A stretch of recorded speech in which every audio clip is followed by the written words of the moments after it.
"Marry me," Eleanor Whitmore said, her voice barely above a breath, not a question, not a plea, but the last calculated move of a woman who had already lost everything else. She stood on Clement Yarrow's porch at dawn, her hands steady, even though her heart was breaking, and before the second sentence left her mouth, the loneliest man in Wyoming looked at her and said, "Yes." If this story moves you, please subscribe to our channel. Leave a comment telling us what city you're watching from.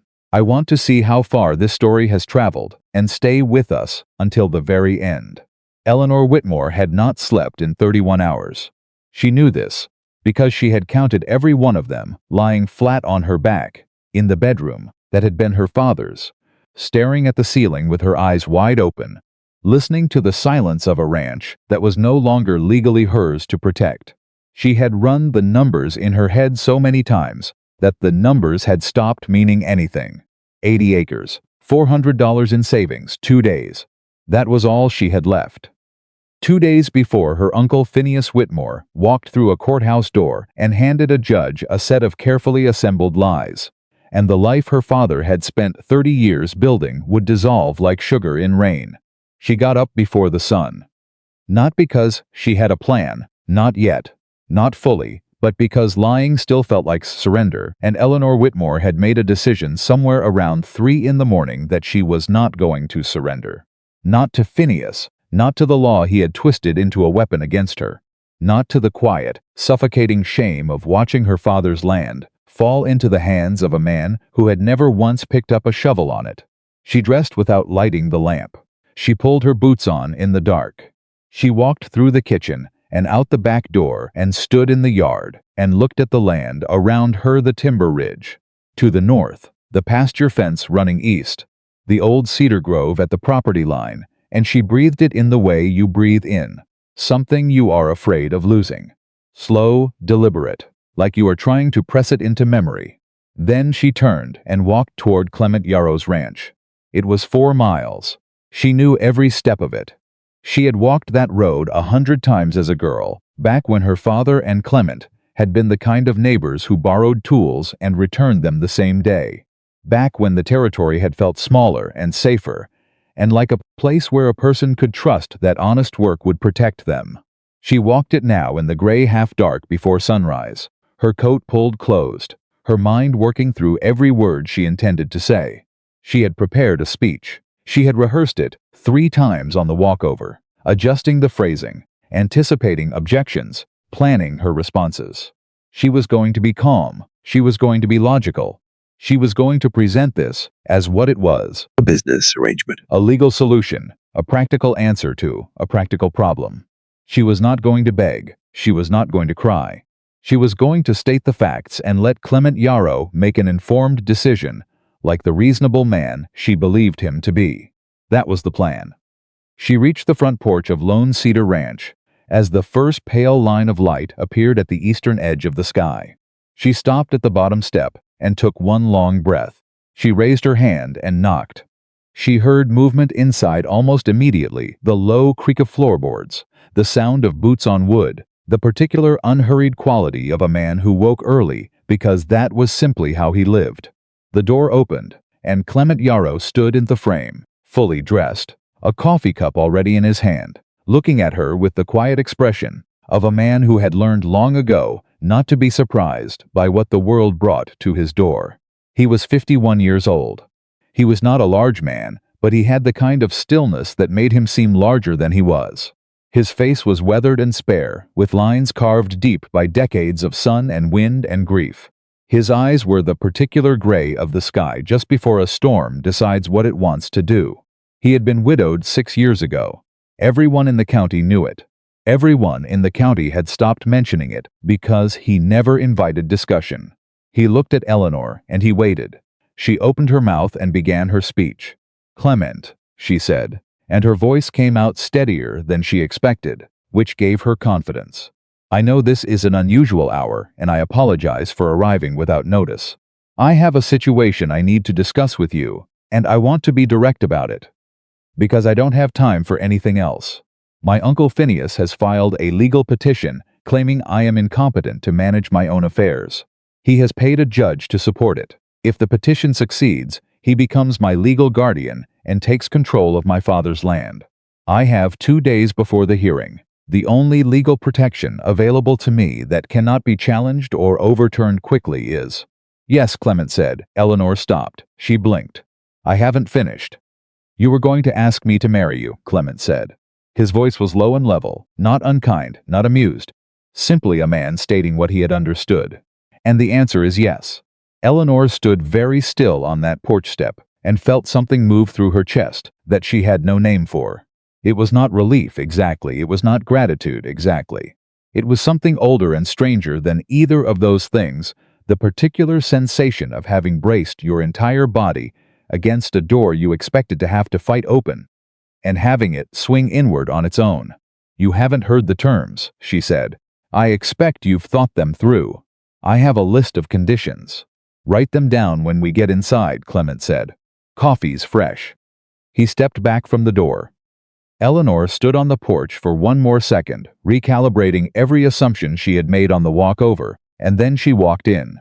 The kitchen at Lone Cedar Ranch was plain and clean and smelled of pine wood and strong coffee. There was a table with 2 chairs and a window that faced east. The coffee was, as stated, fresh. Eleanor sat down and wrapped both hands around the cup.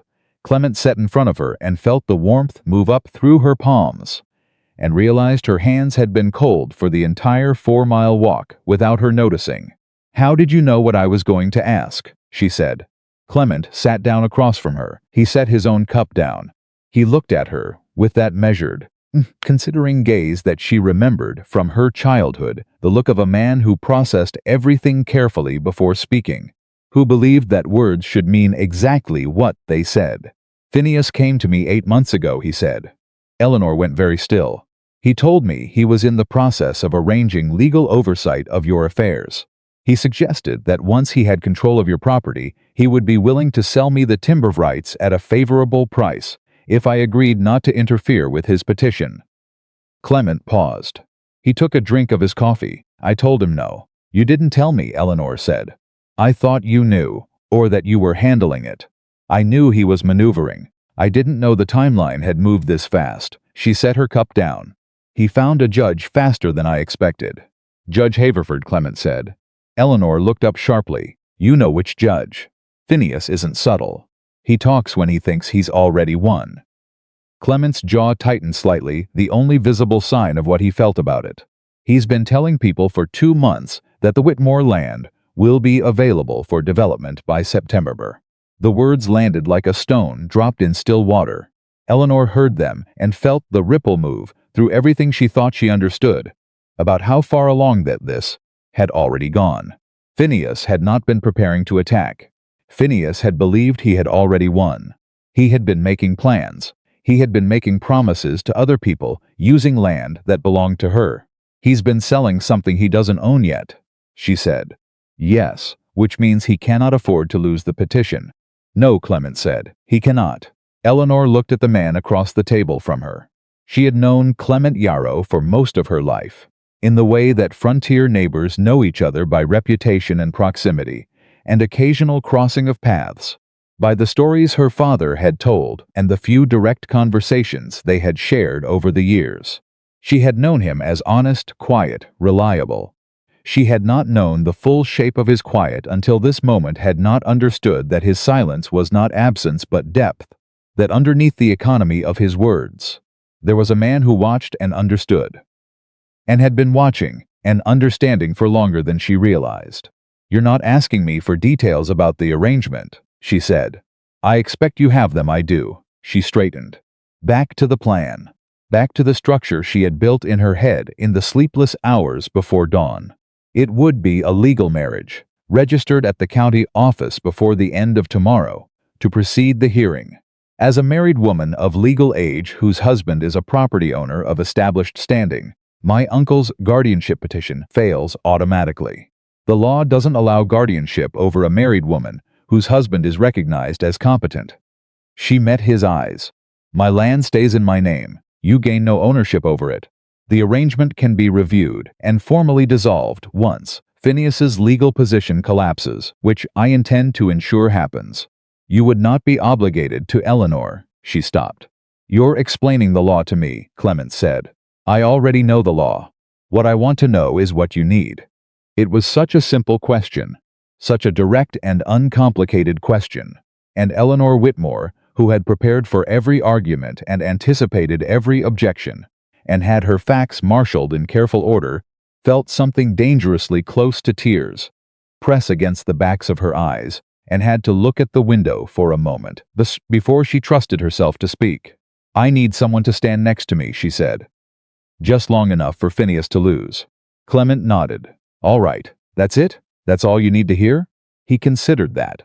He looked at her, the way he looked at everything, with patience and without performance. You walked 4 miles before sunrise, he said. You came prepared with facts and conditions and a plan. You're not asking for charity. You're asking for a fair exchange. You need the legal protection my name provides, and I get to stop a crooked man from taking land that doesn't belong to him. He picked up his coffee again. I've wanted an excuse to deal with Phineas properly for 8 months. You just handed me one. Eleanor looked at him for a long moment. Most men, she said carefully, would have questions, concerns. They would want to know what they were getting out of it beyond principle. I'm not most men, Clement said simply, not as a boast. Just as a fact, she believed him. They rode to the county office together that afternoon. Eleanor on her mare, Clement on the gray horse he'd had for 12 years and filed the marriage license with the quiet efficiency of 2 people, executing a well-considered plan. The county clerk, a thin young man named Aldrich, who had been in the position for only 6 months and was still easily flustered, looked back and forth between them with barely concealed astonishment. Miss Whitmore, he said, and Mr. Yarrow. I see. He looked at the paperwork. He looked at them. He looked at the paperwork again. This is quite sudden. It is, Eleanor said pleasantly. Is there a problem with the filing? No. Everything appears to be in order. It's just. Aldrich fished for something diplomatic. The community will be surprised. Communities usually are, Clement said, when 2 adults make a decision that doesn't involve them. Aldrich stamped the paperwork with the slightly chastened expression of a man who had just learned a lesson about the limits of idle commentary. Eleanor signed her name. Clement signed his. The date was recorded. The license was filed. It was done. They walked out of the county office and stood in the midday light, and Eleanor allowed herself exactly 3 seconds to feel the full weight of what had just happened, not the fear of it, not the strangeness of it, but the fact of it. She was married, legally, on paper, irrevocably for the time being, to a man she had known her whole life and had genuinely spoken to perhaps a dozen times. How are you? Clement said, watching her face. Thinking, she said. That's different from how you were. The corner of her mouth moved. Not quite a smile, but the first movement toward one she had made in days. I'll tell you when I've thought it through. The news reached Phineas Whitmore by 4 o'clock. Eleanor knew this because at 4:15, one of the hands from the neighboring property came riding up to Lone Cedar with a message, not a letter, just Verbal's message, delivered with the uncomfortable expression of a man carrying words he wished. He didn't know that Mr. Whitmore would like a meeting at his earliest convenience. Tell him, Eleanor said from the porch, that I'm not available at his convenience. Tell him if he has legal business with me, he can present it at the hearing. The hand looked at Clement as though seeking a second opinion. Clement said nothing. He simply looked at the man with a steady patience that made it clear no second opinion was coming. The hand rode back. He's going to be furious, Eleanor said. Yes, Clement agreed. He may try something before the hearing. He has connections, and he's not careful when he's angry. Clement looked at her. Then we make sure everything is documented before morning. Every piece of evidence you have about his timeline, his promises to buyers, his previous attempts to access your property. We write it down, and we have it witnessed, and we make sure that by the time he walks into that courthouse, we have already built the story that destroys his. Eleanor turned to look at him. She had expected, if she was honest with herself, that Clement's role would be largely symbolic, that she would use his name and his legal standing and his reputation and handle the rest herself, as she had handled everything herself for the past 4 years. She had not expected him to understand strategy, She had not expected him to be thinking 3 moves ahead. "You've done this before," she said slowly. "Thought through how to fight someone like this." Something moved across Clement's face, brief, controlled, but she caught it. "Once," he said, "a long time ago." He paused. "I lost that one." The weight behind those 3 words was vast and contained, and clearly not an invitation to push further. Eleanor filed it away. She would understand it later, she sensed. "But not now." "Then we won't lose this one," she said. Something in his expression shifted. "Not much, but enough." "No," he said, "we won't." They worked through the evening. Eleanor spread her documents across Clement's kitchen table, every deed, every survey map, every letter from her father's estate, every record she had kept of her uncle's escalating interference over the past 3 years. She explained each one, with the precision of a woman who had spent months preparing for a legal battle, and Clement listened with the focused attention of a man who understood that listening was its own form of work. He asked sharp questions. He caught inconsistencies she had not noticed. He had a particular gift, she came to see it, over the course of those hours, for identifying the exact weak point in a document, the one place where a skilled attorney could drive a wedge. "This survey from 1873, he said, holding one of the pages up toward the lamp. "The boundary line on the North Ridge. It doesn't match the legal description in your father's deed." Eleanor leaned over. "The deed was recorded in 1871. The survey was corrected after a dispute with the property to the north. The corrections were registered with the county." "Where's the registration?" She moved 3 papers aside and found it. He took it and read it and set it down with a nod. "Phineas will try to use the discrepancy," he said. "His lawyer will argue the correction was informal. I have the county registrar's stamp." "Good. Keep that one separate. First thing you present." This was how the evening went. Document by document, piece by piece, not a man taking over, not a man assuming authority, a man contributing, questioning, helping. The strangeness of it did not escape Eleanor that the most collaboratively she had ever worked with another person on the defense of her own life was with a man she had married 8 hours ago in a courthouse, on a practical calculation. By 9 o'clock they had a clear picture of Phineas's strategy and a clear response to each element of it. By 10 o'clock, Eleanor's eyes were burning, and her shoulders ached, and she became aware that she had not eaten since the previous day. Clement set a plate of bread and cold meat on the table without comment or ceremony. "The way you set a plate down for someone who has been working too hard to remember they're hungry." She ate without looking up from the documents, and he sat back down and kept reading, and there was something in that ordinary, undemonstrative act of simply feeding her that landed somewhere beneath her ribs and stayed there. "You were married before," she said, not looking up from a letter. "Yes, her name was Margaret? Clara, I'm sorry. I knew she passed. I didn't know her name." He was quiet for a moment. "She was good," he said. "That's the word I always come back to. She was just good. Good the way some people are, not because they work at it, but because it's the only way they know how to be." Eleanor looked up from the document.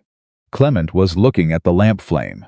His face was quiet in the way that loss makes faces quiet, not sad exactly, not anymore, but carrying the settled weight of something that has been felt so thoroughly. It has become part of the structure of a person. "How long were you married?" she asked. 19 years. "And then you were alone, and then I was alone," he confirmed. Simply, without self-pity. "Why didn't you?" She stopped herself. "Marry again?" He looked at her. "Because I spent the first 2 years waiting to stop missing her. And by the time I did, I had gotten used to the quiet, a pause. Or told myself I had." Eleanor held that. She looked back at her documents. "I'm going to make this strange situation stranger by thanking you," she said. "Not for the legal technicality. For this." She gestured at the table, the papers, the lamp, the plate she had almost finished. "For taking it seriously. It is serious. Not everyone would see it that way." Clement looked at her. And then he said something that she would think about for a very long time afterward. "You came to my door before sunrise with a plan and the courage to execute it. There is not a man worth respecting who would look at that and see anything other than something worth taking seriously." Eleanor Whitmore, who had not cried, once in 31 hours of fear and planning and sleepless calculation, felt the pressure behind her eyes return. She blinked it back. "I should review the last set of letters tonight," she said. "You should," Clement agreed, refilling her coffee. She worked for another hour. He sat across from her and read through the property survey corrections again, and occasionally asked a quiet question, and the lamp burned low, and outside the cedar grove stood dark against a sky full of stars, and inside the kitchen of Lone Cedar Ranch, a woman who had arrived as a stranger, and a plan was beginning, without quite meaning to feel something dangerously close to safe. The next morning came cold and clear. Eleanor woke in the spare room, her room, as of yesterday, as of the strange turning of the world, and dressed quickly and came into the kitchen to find Clement already up, already dressed, already standing at the window with his coffee, looking out at the cedar trees, with the expression of a man who had learned to make peace with early mornings through long practice. He turned when she came in. "Ready?" he said. She thought about what she was walking into. The courthouse. Her uncle's lawyer. The judge that Phineas had paid for, whose impartiality she did not trust, but whose adherence to law she was about to force. The room full of people, who would be watching, judging, forming their opinions about Eleanor Whitmore, and the choice she had made and what it said about her. She thought about 4 miles walked in the dark, about a door that opened before she finished knocking. "Yes," she said. They rode to town side by side, and the morning was cold and clean, and Eleanor kept her eyes on the road ahead, and beside her Clement Yarrow rode with the easy stillness of a man who had decided something, and was at peace with the decision. In the county square, 3 different people stopped to stare as they tied their horses. 2 women near the general store put their heads together and whispered. A man Eleanor didn't know looked at Clement with an expression of frank surprise. Eleanor looked at none of them. She walked into the courthouse with her documents in a leather satchel and her spine straight, and the particular contained fury of a woman who has been underestimated her entire life and has learned to let it harden into something useful. Phineas was already there.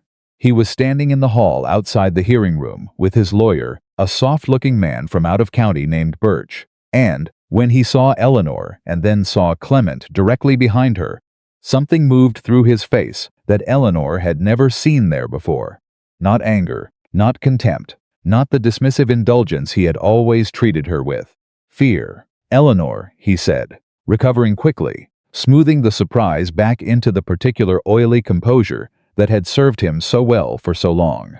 "I see you found yourself a solution." "I've found myself a husband," Eleanor said, "which, as I believe you know, makes your petition unenforceable under territorial law. The courts will decide that." "They will," she agreed. "And while they do, they can also look at this." She opened her satchel and removed the first document, a signed, witnessed statement from the land agent Phineas had sent to buyers 6 months ago, confirming that Phineas had promised access to Whitmore timberland before the petition had even been filed, before he had any legal authority whatsoever, before he owned a single inch of what he'd been selling, which is fraud, Phineas. Clear, documented, witnessed fraud. For the first time in Eleanor's memory, Phineas Whitmore had nothing to say. Birch leaned toward him and said something in a low voice. Phineas's jaw tightened, his eyes moved to Clement. "You have no idea what you've involved yourself in," he said. Clement met his gaze without expression. "I know exactly what I've involved myself in," he said. "I've been involved in it since you came to my ranch last year and tried to buy my silence with timber rights." He paused. "I should have done something sooner. I'll have to live with that." The words were quiet and factual and devastating. Phineas looked at his lawyer. His lawyer was already reassessing. The bailiff opened the door to the hearing room and called them in. Eleanor picked up her satchel. She looked at Clement. He gave her a single short nod, not reassurance, because she didn't need it. Acknowledgement. "We're ready. We go in." She walked through the door. And, in the courtroom of a Wyoming Territory courthouse, on an ordinary September morning, Eleanor Whitmore laid out the truth of what her uncle had done with the careful, systematic thoroughness of a woman who had spent months waiting for exactly this moment. She presented documents. She answered questions. She did not flinch, did not falter, did not give Birch a single opening he was able to use. When the judge asked her to explain the discrepancy in the property survey, she produced the county registration with the stamp, exactly as Clement had suggested, and she watched Birch's expression close down as the argument he had clearly prepared around that discrepancy became worthless. Clement sat beside her and said nothing, because she did not need him to say anything. But twice during the session, once when Birch became aggressive, once when the judge asked a question that carried the undertone of Phineas's influence, Clement's hand rested on the table between them, steady and present, not touching her, simply there. It was enough. By noon, the judge had reviewed the evidence of the fraudulent land promises. By 1 o'clock, he had ordered a formal investigation into Phineas Whitmore's legal activities over the preceding 2 years. The guardianship petition was dismissed. Eleanor stood in the hallway afterward, and the light through the courthouse windows was the sharp golden light of early afternoon, and she felt the held breath of 2 days' release from her chest all at once. The documents were back in the satchel. Her hands were steady. She was still standing. She turned to Clement. He was watching her with that measured, quiet gaze, the one she was beginning to recognize as his natural expression, not distance, not indifference, but the particular attentiveness of a man who was fully present. "You didn't need much from me in there," he said. "I needed you there," she said. "That's not the same as nothing," he nodded slowly. "What happens now?" she asked, not in fear, in genuine uncertainty. The immediate crisis was over. The plan had worked. But now there was a life on the other side of it that she had not fully planned for. Clement was quiet for a moment. "Now we go home," he said. And for the first time in Eleanor Whitmore's memory, the word home did not feel like a thing she was fighting to keep. It felt like a place she was being offered. She picked up her satchel and walked beside Clement Yarrow, out into the afternoon light, and the courthouse door closed behind them, and Phineas Whitmore stood somewhere behind that door, facing the beginning of his own unraveling. And ahead of them, the horses waited patient at the post, and the road back to Lone Cedar Ranch ran straight and clear through the autumn gold afternoon. And Eleanor did not know yet what the future looked like, but she was walking toward it, and she was not walking alone. The ride back to Lone Cedar Ranch took 40 minutes, and Eleanor spent most of it in silence that was not uncomfortable but was full of the residue of adrenaline, full of the slow settling of a body that had been braced for impact and was only now beginning to understand the impact had not come, or rather had come and had been survived. She watched the road ahead and let herself breathe and tried not to think too far past the next hour, because the next hour was manageable, and beyond it lay a territory she had not yet mapped. Clement rode beside her without pressing for conversation, which she appreciated more than she would have known how to say. Most people, in her experience, filled silence with noise because silence made them uncomfortable. Clement seemed to carry it the way he carried everything, as though it were simply part of the landscape, neither threatening nor requiring correction. It was only when they turned on to the property road leading to Lone Cedar that he spoke. "You're going to be tired," he said. "Not now, later. It'll hit you tonight." Eleanor glanced at him. "How do you know?" "Because you've been running on something that isn't energy for 2 days. When it runs out all at once." He kept his eyes on the road. "There's nothing to be done about it, except let it happen." She considered that. "You sound like someone who knows from experience." He didn't answer immediately. "I had a period once where I went about 3 weeks without sleeping properly," he said finally. "Different circumstances. Same feeling afterward, like the floor drops out from under you the moment you let yourself believe it's over." Eleanor looked at him. He did not elaborate and she did not push, but she filed it carefully. Another glimpse of the interior of a man who kept his inner life organized and private, and only occasionally, in moments of practical candor, let a corner of it show. They reached the ranch and dismounted, and Clement took both horses to the stable with the efficient ease of a man performing a task so familiar it required no thought. And Eleanor stood in the yard and looked at the house, and felt the first tremor of what he had predicted, the beginning of an extension, so deep it seemed to come from the ground up. rising through the soles of her boots and into her legs and settling somewhere in the center of her chest, like a weight being set down after a very long carry. She went inside. She sat at the kitchen table. She put her satchel down and did not open it. When Clement came in from the stable, she was still sitting there, her hands flat on the table, looking at nothing in particular. He did not ask if she was all right. He simply moved to the stove, added wood, set a pot on. The sounds of the kitchen filled the quiet, the tick of the stove, the low rushing of water from the pump, the ordinary domestic percussion of a house being inhabited. "I need to go back to my property tomorrow," Eleanor said. "I know. I've been away for 2 days. There's feed to check. The eastern fence line had a post loosening last week. I need to go through my father's papers and make sure Phineas's people haven't." She stopped. "I need to check that no one has touched anything." "We'll go in the morning," Clement said, not offering, stating, as though it were simply the obvious next step. Eleanor looked at him. "You don't have to come, I know." She watched him move around his own kitchen, with the unhurried assurance of a man comfortable in his own space. He was not performing helpfulness. He was not making a show of generosity.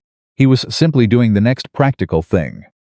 The way he seemed to approach everything by identifying what was needed and doing it without drama. "Clement," she said. He turned. "What do you actually want out of this arrangement?" She kept her voice level, the question direct. "Not what you said this morning about principle. I believe that part.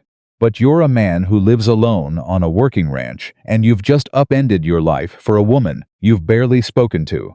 There has to be something more than principle." He was quiet for a long moment. He set the ladle down. He turned fully to face her. "My wife Clara died 6 years ago," he said. "I spent the first year expecting to hear her moving around the house at night. The second year I stopped expecting it. By the third year I had convinced myself I was fine with it." He paused. "I'm a good enough liar to fool most people. I'm not good enough to fool myself." Eleanor waited. "This ranch needs 2 people," he said. "It always has.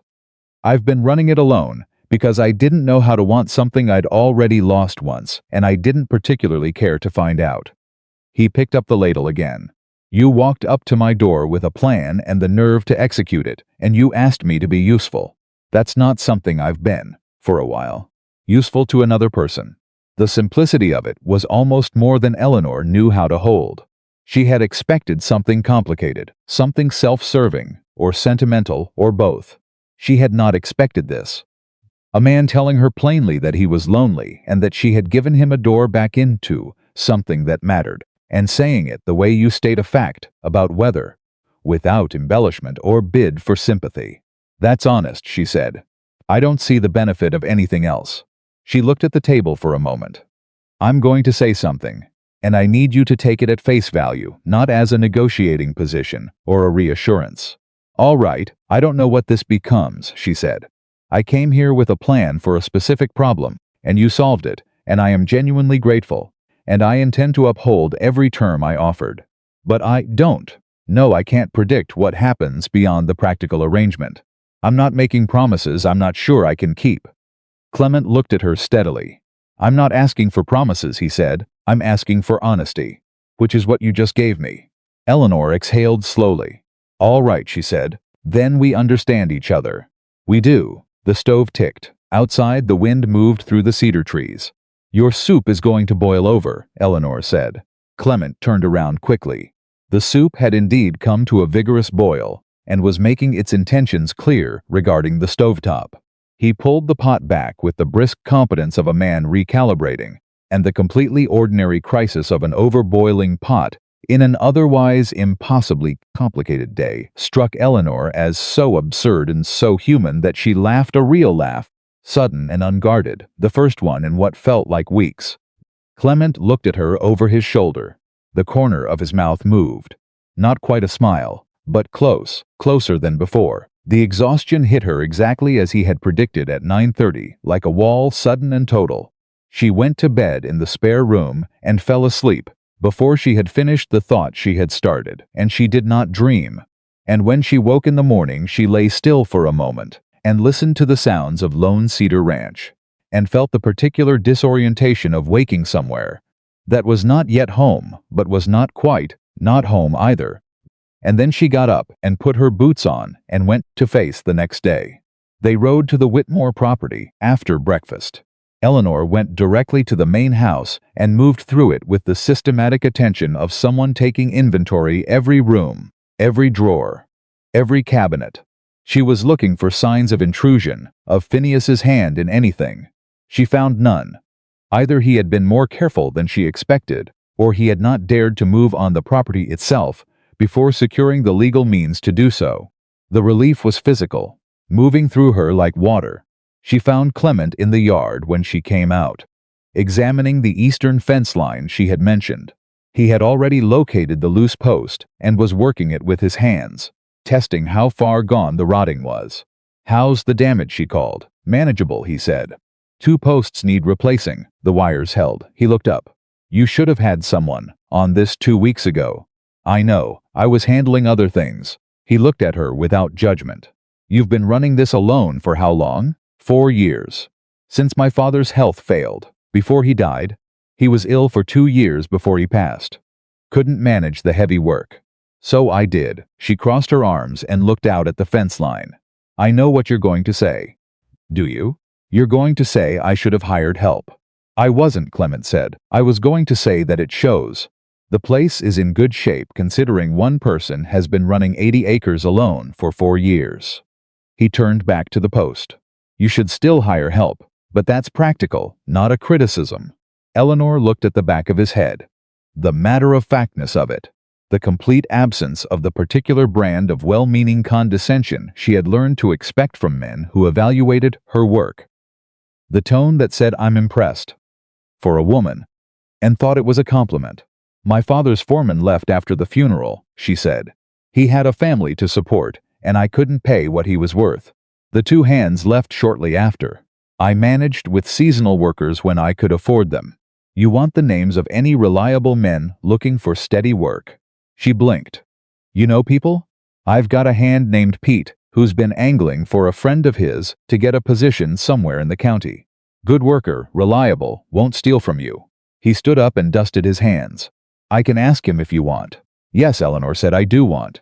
It was the first time she had said yes to help with genuine ease, without the defensive qualification, without the automatic reaching for independence that had become a kind of reflex over 4 years of managing alone. The ease of it surprised her. She turned it over briefly, examining it. She thought it might have something to do with how he offered things, not as favors that created obligation, not as solutions that implied inadequacy, but as information. Like handing someone a tool they needed, without requiring them to admit they couldn't reach it themselves. They spent the morning on the property. Eleanor checked the records, the storage, the outbuildings. Clement replaced both fence posts with wood from the small supply she had in the barn, working with a quiet competence that required no supervision and accepted no direction because he clearly needed none. By noon, the fence line was solid and Eleanor's inventory was complete, and she stood in the kitchen of the house, not she had grown up in, and looked around at the particular quality of light through the windows she had known since childhood, and felt the hot, familiar sorrow that came of loving a place where someone you loved no longer lived. "You miss him," Clement said from the doorway. "Every day," she said. He would have had something to say about all of this. Something practical and slightly unexpected. He usually did. Was he a good man? "He was the best man I ever knew until she stopped." Clement waited. "Until yesterday," she finished quietly, not looking at him when she said it. The silence that followed was not awkward. It was the silence of 2 people who have said something true and are allowing it the space it deserves. Clement pushed off the doorframe. "We should get back," he said, not fleeing the moment, simply keeping them moving, which she was beginning to understand was one of his primary ways of caring for people. Keep them moving, keep them warm, keep them fed. Keep things practical when things threaten to become only feeling. She was beginning to think it was not coldness, it was protection. They rode back to Lone Cedar in the afternoon. The territory was golden, with the particular light of autumn coming, the grasses shifting toward bronze, the sky a shade of blue so clear and deep it almost ached. Eleanor rode and let herself be in it, instead of running through lists in her head, which was a luxury she had not permitted herself in months, and it felt strange and good, like using a muscle she had forgotten she had. She was not prepared for what was waiting at Lone Cedar when they arrived. A horse was tied at the post, a horse she recognized, because she had seen it in Phineas's stable yard 100 times. And standing on Clement's porch was a man she did not know, a stranger in a good coat with a leather bag over one shoulder, and beside him, with the composed, satisfied expression of a man who believed he still held cards worth playing, was Birch. The lawyer, Phineas's lawyer. Eleanor felt her jaw tighten. "What is he doing here?" she said quietly. Clement's face had gone still in a particular way, not angry, not alarmed, but calibrated. Alert. The face of a man who was doing a rapid internal accounting of what he was looking at and what it meant. "He's here because Phineas sent him," Clement said, equally quiet. "And Phineas sent him here, instead of to your property, because he already knows the courthouse defeat was about your land. Whatever he wants to try now, he wants to try it through me." Eleanor absorbed that. "He's going after you, he's going to try." Clement dismounted. He was calm in the way that certain men are calm before something difficult, not the calm of someone who isn't afraid, but the calm of someone who has decided how they are going to behave, regardless of what they feel. Birch stepped forward as they approached. He had rearranged his face into an expression of professional cordiality that sat poorly on it. "Mr. Yarrow," he said, "thank you for seeing us." "I haven't agreed to see you," Clement said. "You're on my porch uninvited," a flicker of discomfort. "Your hand let us wait here. I apologize if we overstepped." "You did. State your business." Birch adjusted the leather bag. "Mr. Whitmore has asked me to present you with a proposal. He believes there has been a misunderstanding about the nature of his intentions toward his niece's property, and he would like to resolve the matter without further legal entanglement." "What's in the bag?" Eleanor said. Birch looked at her with the practiced blankness of a man who had learned to look at women as though they were furniture that had started speaking. "Mrs. Yarrow." "I was addressing the bag," Eleanor said again. Her voice was entirely pleasant. "What's in it?" Birch paused. He set it on the porch rail and opened it and withdrew a document. "A deed transfer," he said. "Whitmore is prepared to formally renounce any claim on the Whitmore estate and sign a registered statement confirming the validity of your ownership in exchange for a withdrawal of the fraud allegations currently under investigation by the county." Eleanor looked at Clement. Clement looked at the document without touching it. "He wants to buy his way out of the investigation," Eleanor said flatly. "He wants to reach an equitable." "He committed fraud," Eleanor said. "He made promises to buyers using land he had not yet illegally obtained. He paid a judge to support a false petition. He has been systematically attempting to steal my inheritance for 3 years." She looked at Birch with an expression that was not anger. Anger would have been too warm. "And he thinks I will trade the investigation for a document, promising me what was already legally mine." Birch's cordiality was developing cracks. The investigation could become damaging for him, Eleanor said. "I know, that's the point." "Mrs. Yarrow." Birch shifted. He shifted toward Clement. The move was not subtle. "Mr. Yarrow, perhaps you might." "Don't," Clement said. Birch stopped. "Don't look at me to overrule her," Clement said. His voice was quiet. It did not need to be loud. "She's my wife, not my ward. Her answer is her answer." 3 seconds of silence in which Birch's strategy visibly restructured itself and failed to find a viable new shape. Clement picked up the deed transfer from the porch rail. He looked at it. He handed it back. "Take this back to Phineas," he said. "Tell him the investigation proceeds. Tell him that if he wants to speak to my wife, he can do it through her attorney. Tell him that if you or anyone connected to him steps off property again without an invitation, I'll have the sheriff here, faster than he can file another petition." He held Birch's gaze. "We're done." Birch looked at the document in his hand. He looked at Eleanor. He looked at Clement. He understood, finally, that there was nothing here that was going to bend. He put the document back in his bag. He said nothing. He and the stranger in the good coat walked to their horses and rode away. Eleanor watched them go. She waited until the sound of hoofbeats had faded completely before she turned around. Clement was already looking at her. He thought you'd accept, Eleanor said. He thought you might, if he got to you through me. He thought you'd push me toward it. Yes, she let that sit.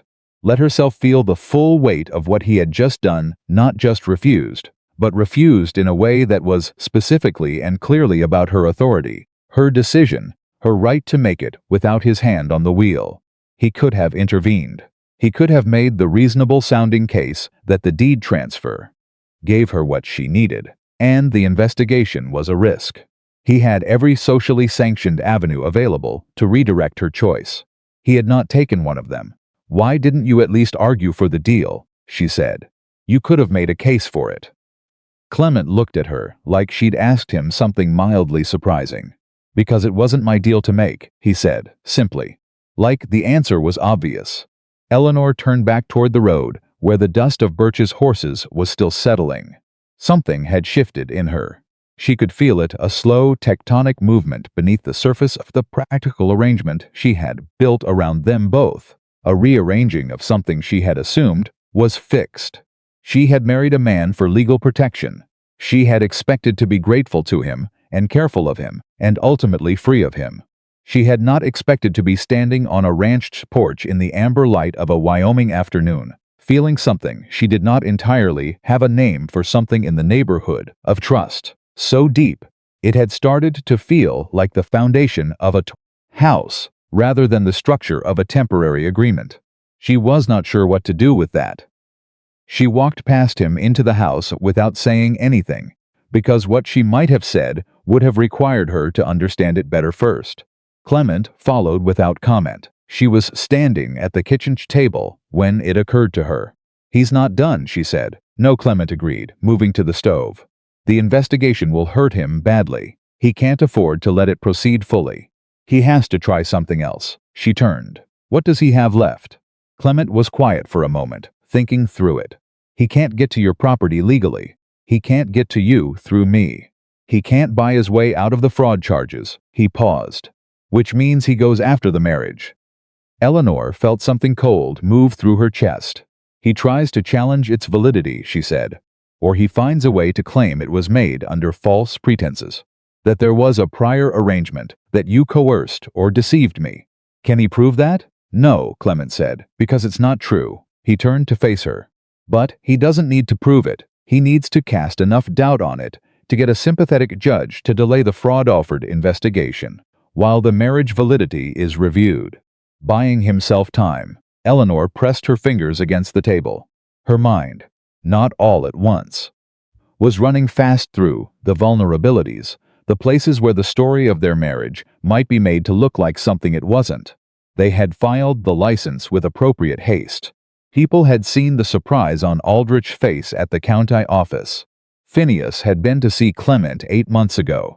If Birch constructed the narrative carefully, if he argued that Eleanor had known of Phineas's visit and had spent 8 months calculating a scheme, it could be made to look, from certain angles, like manipulation. "He'll say I knew about your meeting with Phineas," she said. "Yes, he'll say I used that knowledge to engineer a situation where you'd feel obligated to help me." "Yes." She looked at him. "Did you ever tell anyone about that meeting, before yesterday?" Clement was quiet for a moment. "One person," he said. Eleanor waited. "Pete," he said, "my hand. He was with me when Phineas came to the ranch. He heard the offer. He heard me refuse." Eleanor felt the calculation restructure itself immediately. "Then Pete is our witness," she said. "Phineas tried to bribe you 8 months ago. You refused on principle. When I came to you independently, you agreed for the same reason, because you believed Phineas was wrong, and you were willing to stand against it. The marriage was not engineered. It was the convergence of two people who had independently decided that Phineas Whitmore needed to be stopped." Clement looked at her. Something in his expression was doing, something she didn't quite have words for, a kind of quiet, contained intensity, like a man who keeps revising his estimate of what he is looking at. "You think like a lawyer," he said. "I've been preparing for this fight for 3 years," she said. "I know how to build a case." He nodded slowly. "Pete will testify if I ask him. He's honest, and he has no love for Phineas. Phineas cheated his cousin on a land lease 2 years ago." "Good," Eleanor said. We document everything Pete remembers about that meeting date, what was said, the exact offer, your refusal. We get it written and witnessed by morning, in case Birch moves faster than we expect. She was already moving toward the satchel. She pulled it open. She found a fresh sheet of paper. You're writing it tonight? Clement said. I'm writing it now, she said. Sit down. Tell me everything you remember about the day Phineas came to this ranch. He sat down, he told her. His memory was precise and orderly, each detail laid out in sequence without embellishment. She wrote as he talked. Outside, the dark came down over Wyoming, and the wind moved through the cedars. And inside the kitchen, two people who had been strangers 3 days ago sat at a table under a lamp and built, piece by piece, the architecture of a defense against a man who had not yet finished trying to destroy them. At some point, Pete knocked at the door, and Clement let him in. He was a lean, weathered man of about 40, with honest eyes and the careful manner of someone who understood the gravity of what he was being asked to do. He read what Eleanor had written. He made 2 small corrections. He signed his name at the bottom, with the slow, deliberate care of a man who did not sign his name to things carelessly. Mr. Whitmore is a bad man, Pete said, handing the paper back. He always has been. I'm glad someone's finally making it stick. He left. Eleanor and Clement sat in the quiet that remained. She looked at the signed statement in her hands.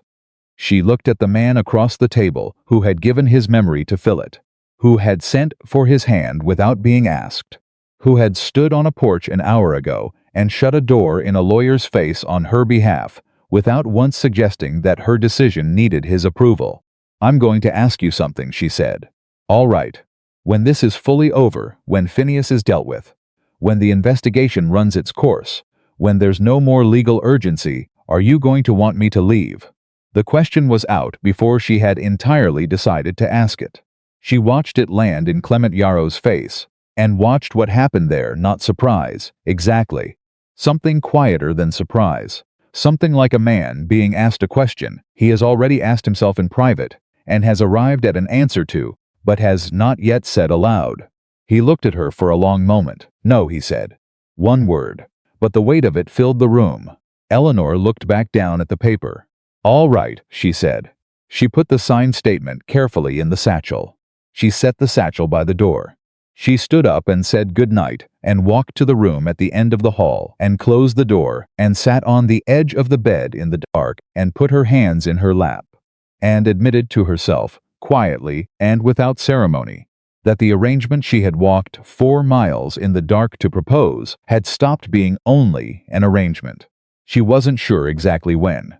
She thought it might have been the soup, or the fence post, or the porch, or the word no, said simply and completely when she asked if he wanted her to go. She lay back and looked at the dark ceiling of Lone Cedar Ranch, and listened to the wind in the cedar trees outside, and felt something she had not felt in 4 years of idling fun. On a piece of land she loved in the middle of a territory that had never made anything easy for her, she felt like someone was watching the door. Not to control what came through it, just to make sure nothing got to her in the night. She was asleep within minutes. She woke to the sound of a horse arriving fast, not the easy canter of a neighbor paying a visit. The hard, urgent rhythm of someone who had been riding like the news they carried couldn't wait. Eleanor was out of bed and pulling her boots on before she was fully awake, her body responding to the sound before her mind had caught up with it, and by the time she reached the front room, Clement was already at the door. Pete was in the yard, breathing hard, his horse blowing steam in the cold morning air. There's a man at the county recorder's office, Pete said. Showed up at first light with a filing. Words going around town fast. He looked at Eleanor, then at Clement. He's challenging the marriage. Eleanor felt the words land exactly where Clement had predicted they would. She had known it was coming. She had prepared for it. And still, hearing it said plainly in the gray morning light, she felt something cold and sharp move through her chest. On what grounds, she said. Fraud, Pete said. His lawyer filed a sworn statement claiming Mr. Yarrow was coerced. That he stopped. He looked uncomfortable. That you used information about Phineas's visit to this ranch to manipulate Mr. Yarrow into agreeing that the marriage was designed to deceive the court.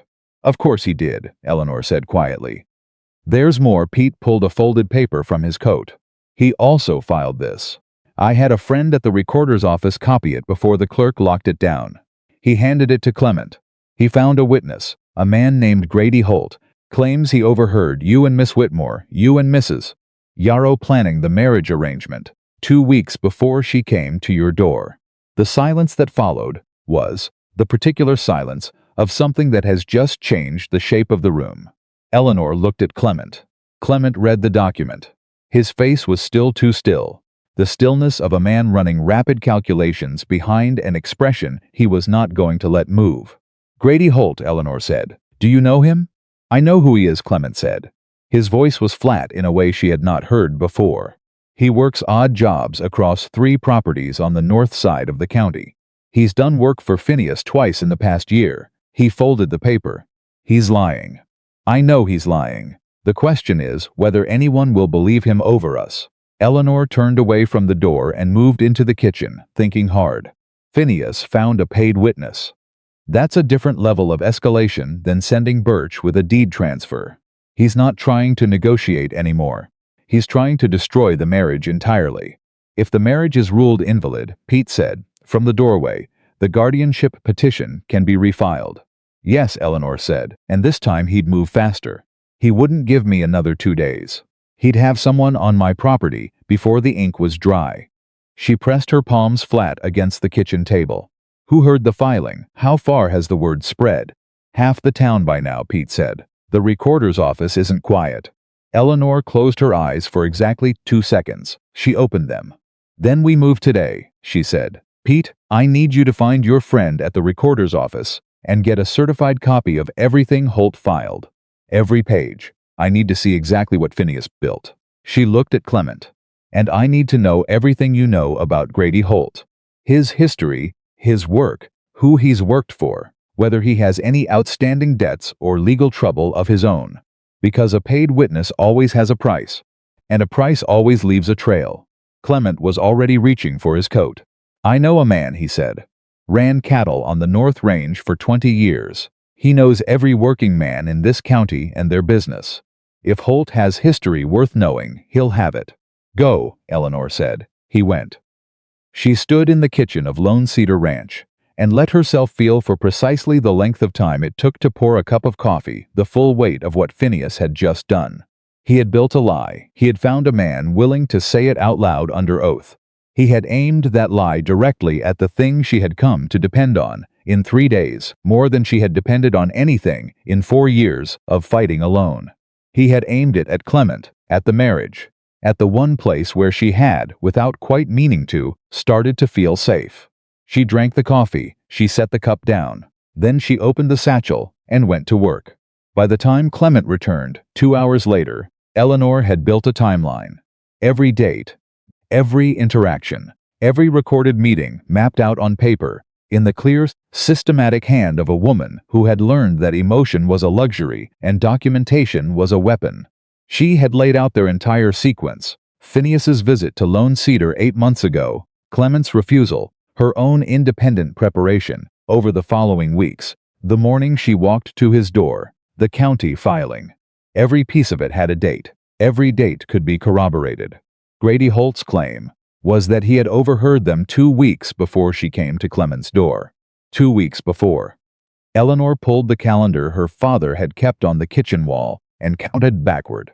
2 weeks before she had walked to Lone Cedar, she had been at her property dealing with a boundary dispute over a creek that ran along the southern fence. The county water assessor had been there. She had a receipt from the hardware store in town from that same day. She had not been anywhere near Clement's ranch. Tell me what you found, she said when Clement walked in. He sat down. He had the particular controlled energy of a man who has gathered information he knows is important and is organizing it as he speaks. Grady Holt has a judgment against him from last year, Clement said. Unpaid debt to a feed merchant in the next county. $60. He's been dodging it for 8 months. The merchant has been trying to get the sheriff to enforce the collection. He paused. Phineas paid off the debt 3 weeks ago. Eleanor looked up from her papers. 3 weeks ago, she repeated. The week before you came to my door. She set her pen down very slowly. He paid Holt's debt before I even made my move. Before I had done anything that required a witness to counter. He was building his contingency before he needed it, Clement said. In case the guardianship failed, he already had someone ready to challenge whatever I tried next. The coldness of it was breathtaking. Phineas had not reacted to her marriage. He had anticipated it. He had gambled that if the petition failed, someone close to Eleanor would try to protect her legally. And he had pre-positioned a tool to destroy that protection before it was even built. He knew someone would help me, she said slowly. He didn't know it would be you specifically. But he knew that if he failed, I would find a way to fight back, and he wanted a weapon ready.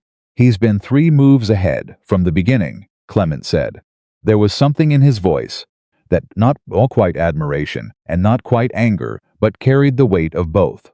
He's been at this for years, and he's good at it. He's good at it, Eleanor agreed, but he made one mistake. He paid the debt before the fight started. Which means the timing is provable, Eleanor said. She pulled a fresh sheet of paper. The feed merchant will have records. The payment date, the amount, the fact that Phineas, not Holt, settled the debt.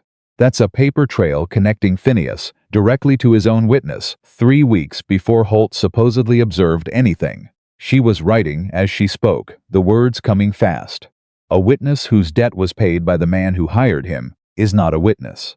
He's an instrument, and any judge looking at those records will see it. Clement watched her across the table. He was doing the thing she had noticed him do before, giving her his complete, focused attention without interrupting, following the logic as she built it, ready to contribute when there was a contribution to make. The feed merchant, she said. Where is he? Caldwell. Next county seat.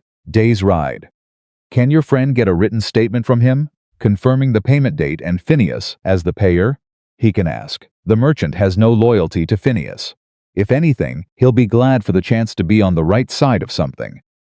Clement stood up. I'll send a rider this afternoon. We also need to move on Holt himself, Eleanor said. If someone can speak to him before Birch's people reinforce whatever they've told him to say. I'll go, Clement said. Eleanor stopped. You can't talk to a witness directly. It'll look like intimidation. I'm not going to intimidate him. I'm going to ask him a question. She looked at him. What question? Whether Phineas paid off everything he owed, or just the debt the merchant could enforce. He picked up his coat again. A man like Holt usually has more than one creditor. If Phineas only paid the one he knew about, Holt might be more willing to reconsider his loyalties for someone who could help him with the rest. Eleanor absorbed this. You're going to offer him a way out. I'm going to give him information about his options, Clement said carefully. What he does with it is his decision. She held his gaze for a moment. There was a precision to what he was proposing, not corruption, not bribery, but the tactical use of truth, showing a man the full picture of what he had gotten himself into, and letting him decide whether the price Phineas had paid was worth what Phineas was asking of him. All right, she said, but take Pete Hardy was. He left again. Eleanor sat with her documents and her timeline, and her coffee, going cold, and felt the particular texture of a fight that had moved into a new register, no longer procedural, no longer about legal technicalities and courthouse maneuvers, but personal now, in a way that made her chest tight. Phineas was not just after her land anymore. He was after the only real thing she had built since her father died, not the marriage on paper, not the legal arrangement, but the fact of Clement Yarrow, the reality of him, the way he moved through her days, like someone who had always been meant to be there, and she had simply not known it until now. She pushed that thought aside. She worked. An hour passed. Then, too, she had built a complete written rebuttal to every element of Birch's filing, cross-referenced with dates and corroborating documents. By the time she heard horses in the yard, she was at the door before they dismounted. Clement came in first. Pete followed. Talk to me, Eleanor said. Holt has 3 other outstanding debts, Clement said, sitting down. The feed merchant was the largest, but there are 2 smaller ones, a harness maker, and a boarding house in Caldwell, where he stayed last winter. Phineas paid none of those. He set his hat on the table. And Holt knows it. How did he seem? Nervous, Pete said from behind him. more nervous than a man who's sure he's on the winning side. Phineas hasn't settled everything he promised. He told Holt the rest would come after the challenge succeeded. So Holt is betting on an outcome, Eleanor said. And he's starting to wonder if he bet right, Clement said. I didn't make any offers. I simply told him what the penalty was for filing a false sworn statement in a territorial court. And I told him that if he had been given inaccurate information about what he was signing his name to, a court would look more favorably on a voluntary correction than on a discovered lie. Eleanor looked at him. You told him there was still time to recant. I told him there was still time to be honest. His decision. She turned back to her papers. He might not move. He might decide Phineas's promise is worth more than the risk. He might, Clement agreed. But he was looking at the door before we left, like a man measuring how far he has to walk to get somewhere. It was not certainty. It was not enough to build a case on alone. But it was a crack in the wall of what Phineas had built, and Eleanor had learned enough about walls to know that a crack, properly applied to, became a fracture. She was reaching for a fresh sheet of paper when the knock came. Not at the front door, at the back. The knock of someone who had come around the long way, avoiding the road, not wanting to be seen arriving. Clement was up before Eleanor had processed the significance of it. He moved to the back door and opened it and stood there for a moment, looking at whoever was on the other side, and Eleanor could not see his face from where she was. But she could see his posture change, the particular shift of a man recalibrating something rapidly. He stepped back. He let the person in. Grady Holt looked like a man who had been arguing with himself for 2 hours and had arrived at a decision that scared him, but that he was going to carry through anyway. He was younger than Eleanor had expected, mid-30s, lean, with the rough hands of someone who had worked outdoors his whole life, and the eyes of someone who had spent a lot of that time looking over his shoulder. He looked at Eleanor. He looked at papers spread across the table. He looked at Clement. I need to know one thing first, he said. Before I say anything, I need to know that what I say in this room doesn't get used to bury me. If you tell the truth, Eleanor said, you won't need burying. Holt looked at her for a moment. Something in his expression moved an assessment, quick and practical. He told me it was a civil matter, he said. Phineas. He said you'd tried to trick a judge and that the marriage was a scheme, and he just needed someone to confirm what they'd seen to correct the record. He swallowed. He didn't tell me it was fraud. He didn't tell me I'd be swearing to something I didn't see. You didn't see anything, Eleanor said. No, Holt said. I was told what I saw. The room was very quiet. He gave you the story, Eleanor said. The date, the location, what you supposedly heard. He had it all written out. He said I just had to confirm it. That it was close enough to true that it wouldn't matter. Close enough to true, Eleanor repeated. The fury in her chest was cold and clean, and she kept it out of her voice because fury would not help here. He told you it was close enough to true, and you signed your name to it. Holt's jaw worked. I needed the money, I know, Eleanor said. She kept her voice even. I know you did, and Phineas knew that too. That's what he does. He finds people who need something, and he builds a handle out of it, and he picks them up and uses them, and puts them down again when he's finished. She looked at him steadily. The question is whether you're going to let him finish. Holt looked at the table, at the papers, at his own hands. What do I need to do? He said. Eleanor pulled a sheet of paper toward her and picked up her pen. You're going to tell me exactly what Phineas told you to say, she said. Every word, every detail he gave you. The date he specified, the location, the exact phrasing of what you were supposed to have heard. And I'm going to write it down, and you're going to sign it, and Pete is going to witness it. She looked at him. And then we're going to compare it to the sworn statement you filed this morning. And when a judge sees that you were given a script by the man who paid your debt, the filing falls apart, and you walk away with a story about being deceived rather than a charge of perjury. Holt stared at her. You've done this before, he said. It was not quite an accusation. More like the observation of a man recognizing a competence he had not anticipated. I've been preparing for Phineas Whitmore for 3 years, Eleanor said. Sit down. He sat. He talked for 40 minutes, Eleanor wrote. Every detail he gave her was precise. Specific, the kind of specificity that only came from a script someone had carefully prepared. Phineas had given him exact phrases, exact positions, the name of a location between the two ranches where Holt was supposed to have stopped to water his horse, and allegedly overheard two voices through a stand of trees. It was detailed and plausible and entirely constructed.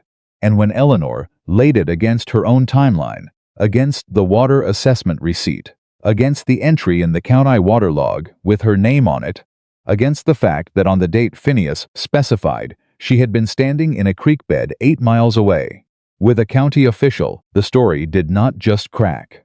It collapsed. Clement read the finished statement when Eleanor set it down. He read it slowly, the way he read everything completely, missing nothing. When he looked up, his expression held something she recognized as anger, but the contained kind, the kind that had been processed into something useful. He built this carefully, Clement said. He built it over months, Eleanor said. That's what scares me. She looked at the statement in her hands. This is enough to destroy Holt's testimony. It's enough to connect Phineas directly to a fabricated witness. But it's not enough to stop him. She set the paper down. A man who prepared this well prepared for the possibility it might fail. There's something else. Something we haven't seen yet. Clement was looking at her with that measuring, focused attention. You think he has another move, he said. I know he does, she said. Phineas doesn't play single bets, he layers them. The guardianship petition was layer 1. The marriage challenge was layer 2. Whatever layer 3 is, it's already in motion. She was right. They found out the next morning when a rider came from town with a notice that made Eleanor's blood go cold, in a way that even the guardianship petition had not managed. Not because it was more dangerous than what had come before, but because of where it struck. The notice was not directed at her. It was directed at Clement. Phineas, through Birch, had filed a claim against Lone Cedar Ranch itself, a debt claim, based on a promissory note, allegedly signed by Clement's father 32 years ago, transferred through a series of estates to a holding company. That, when Eleanor traced it with shaking hands through 3 layers of recorded names, resolved finally into a name she recognized. A company Phineas had incorporated 4 years ago. Eleanor looked up from the documents. Clement was standing very still beside her, reading the notice for the second time, and she watched what moved through his face, not panic, not the collapse she had half expected, but something that looked almost like recognition, like a man seeing the shape of something he had been waiting for, without knowing he was waiting. He went after the ranch, she said. Yes, Clement. She put her hand on the table between them.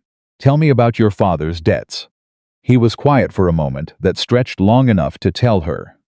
There was something to tell. My father borrowed money in 1849, he said, to buy the land. From a private lender, a man named Aldous Crane. Crane died in 1861. The debt was paid in full by 1855. My father had the receipt. He paused. But the receipt burned in a fire in 1863, along with most of the house and Clara's first photograph and things I cannot get back. His voice did not change on those last words, but Eleanor heard them. I've known there was no record of the repayment for years. I didn't worry about it because Aldous Crane was dead and had no heirs, and the debt was simply gone. Except Phineas found a way to resurrect it, Eleanor said. He forged a transfer document, Clement said. He's claiming Crane transferred the note before he died, to an estate, and that the estate passed through 2 more transfers before ending at his company. He's saying the note was never paid, and the ranch is collateral. Eleanor looked at the papers. She looked at him. She looked at the years of work and grief and solitary labor that Lone Cedar Ranch represented, and she felt something tighten in her chest that was not fear for herself. It was fear for him, clean and specific and sharper than anything she had felt on her own behalf throughout this entire fight. He had said yes without hesitation. He had opened his door and made coffee and built a case, and stood on a porch, and refused a lawyer, and testified with his body and his reputation, and now Phineas was going to try to take the ground he stood on. He did this because of me, she said. He did this because he's a man who doesn't stop, Clement said. Don't confuse the cause. If you hadn't, Eleanor. His voice was quiet and absolute. If I hadn't said yes, he would have taken your land and moved on to the next person. He was always going to do this to someone. I'd rather it be me than someone who can't fight back. He met her eyes. Can we fight this? She looked at the documents. She thought about what they had. The timeline, Holt's recanted testimony, the feed merchant's payment records, the evidence of fraud building, piece by piece, into something substantial. And now this, a forged debt claim against land that belonged to a man who had given up everything except principal. And shown her what principal looked like from the inside. Yes, she said, we can fight it. How? The transfer chain, she said immediately. A debt note transferred through 4 separate estates over 30 years, each transfer properly executed and registered. We'll have records at every step. County filings, probate records, registered transfers. If even one step in that chain has a gap, one missing registration, one implausible date, one witness who was dead before they supposedly signed, the whole chain fails. She was already reaching for the satchel. And if the chain was forged, it was forged recently, which means Phineas made mistakes he wouldn't have made if he'd had more time to prepare it. He rushed this one, Clement said. He was following her reasoning. She could see it in his eyes. He built the Holt testimony over months. This came after the hearing, after the marriage he was improvising. Improvised forgeries have gaps, Eleanor said. We find the gaps. She looked at him across the table.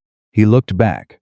And in that moment, with documents spread between them, and an enemy coming from a new direction, and the lamp burning low, and the cedar trees standing in the dark, outside, something passed between Eleanor Whitmore and Clement Yarrow that neither of them named, but both of them felt. Not the careful understanding of two people in a practical arrangement. Not the cautious respect of new acquaintances, navigating unusual circumstances. Something older than that. Something that recognized itself across the space between two people and settled into place with the quiet permanence of something that has decided to stay. We start with the 1,849 transaction, Eleanor said, her voice steady. All right, Clement said. He pulled his chair closer to the table. They went to work. They worked through the night. Not the first night they had worked through together, but this one felt different, heavier, more personal, stripped of the procedural distance that had kept the earlier battles feeling like strategy rather than survival. Because this was Clement's land. This was the thing he had built his life around after everything else had been taken from him. And Eleanor understood, in the way that you understand things that live below words, that losing Lone Cedar Ranch would not merely be a financial blow. It would be the final erasure of the life he had made after Clara. The proof that endurance itself was not enough. She was not going to let that happen. The transfer chain Phineas had constructed ran from Aldous Crane's original 1,849 note through a man named Foster Beale, supposedly Crane's business partner, then through a probate estate registered in 1,863, then through a land-holding company incorporated in 1,871, and finally into Phineas's own company in 1,878. 5 steps, 32 years of paper. Each step, on the surface, looked legitimate enough to require a closer look to see otherwise. Eleanor gave it a closer look. She started with Foster Beale. Who was he? She asked. Did your father ever mention him? Clement thought about it. He was sitting across from her, his coat off, his sleeves rolled, a cup of coffee cooling at his elbow. He had the look of a man who had excavated his memory down to the bedrock and was sorting carefully through what he found. Crane had a partner in the early days, he said slowly. My father mentioned him once. Said the partnership dissolved badly. Some kind of dispute over a land assessment. He paused. He said Beale left the territory sometime around 1,851 or 1,852, that he'd heard the man went to California. Eleanor wrote it down. If Beale left Wyoming in 1,851 or 1,852, he could not have been party to a debt transfer executed in the territory in 1,863, unless the transfer was executed elsewhere. The document Phineas filed shows the 1,863 transfer as registered in this county, Eleanor said. Which means either Beale came back, which your father would likely have known, given that he knew the man or someone signed Beale's name to a filing that Beale had no part in. She looked at Clement. When did your father die?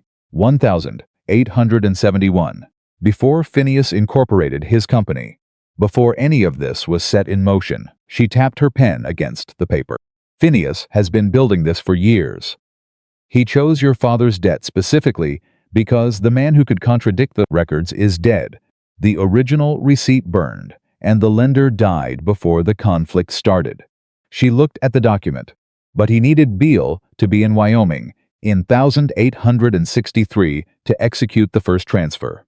And if Beale left in 1,852 and never came back, there will be no record of him in the county after that date, Clement said. He understood immediately. No tax records, no property filings, no court appearances, nothing. Because a man who left the territory doesn't leave records, Eleanor said.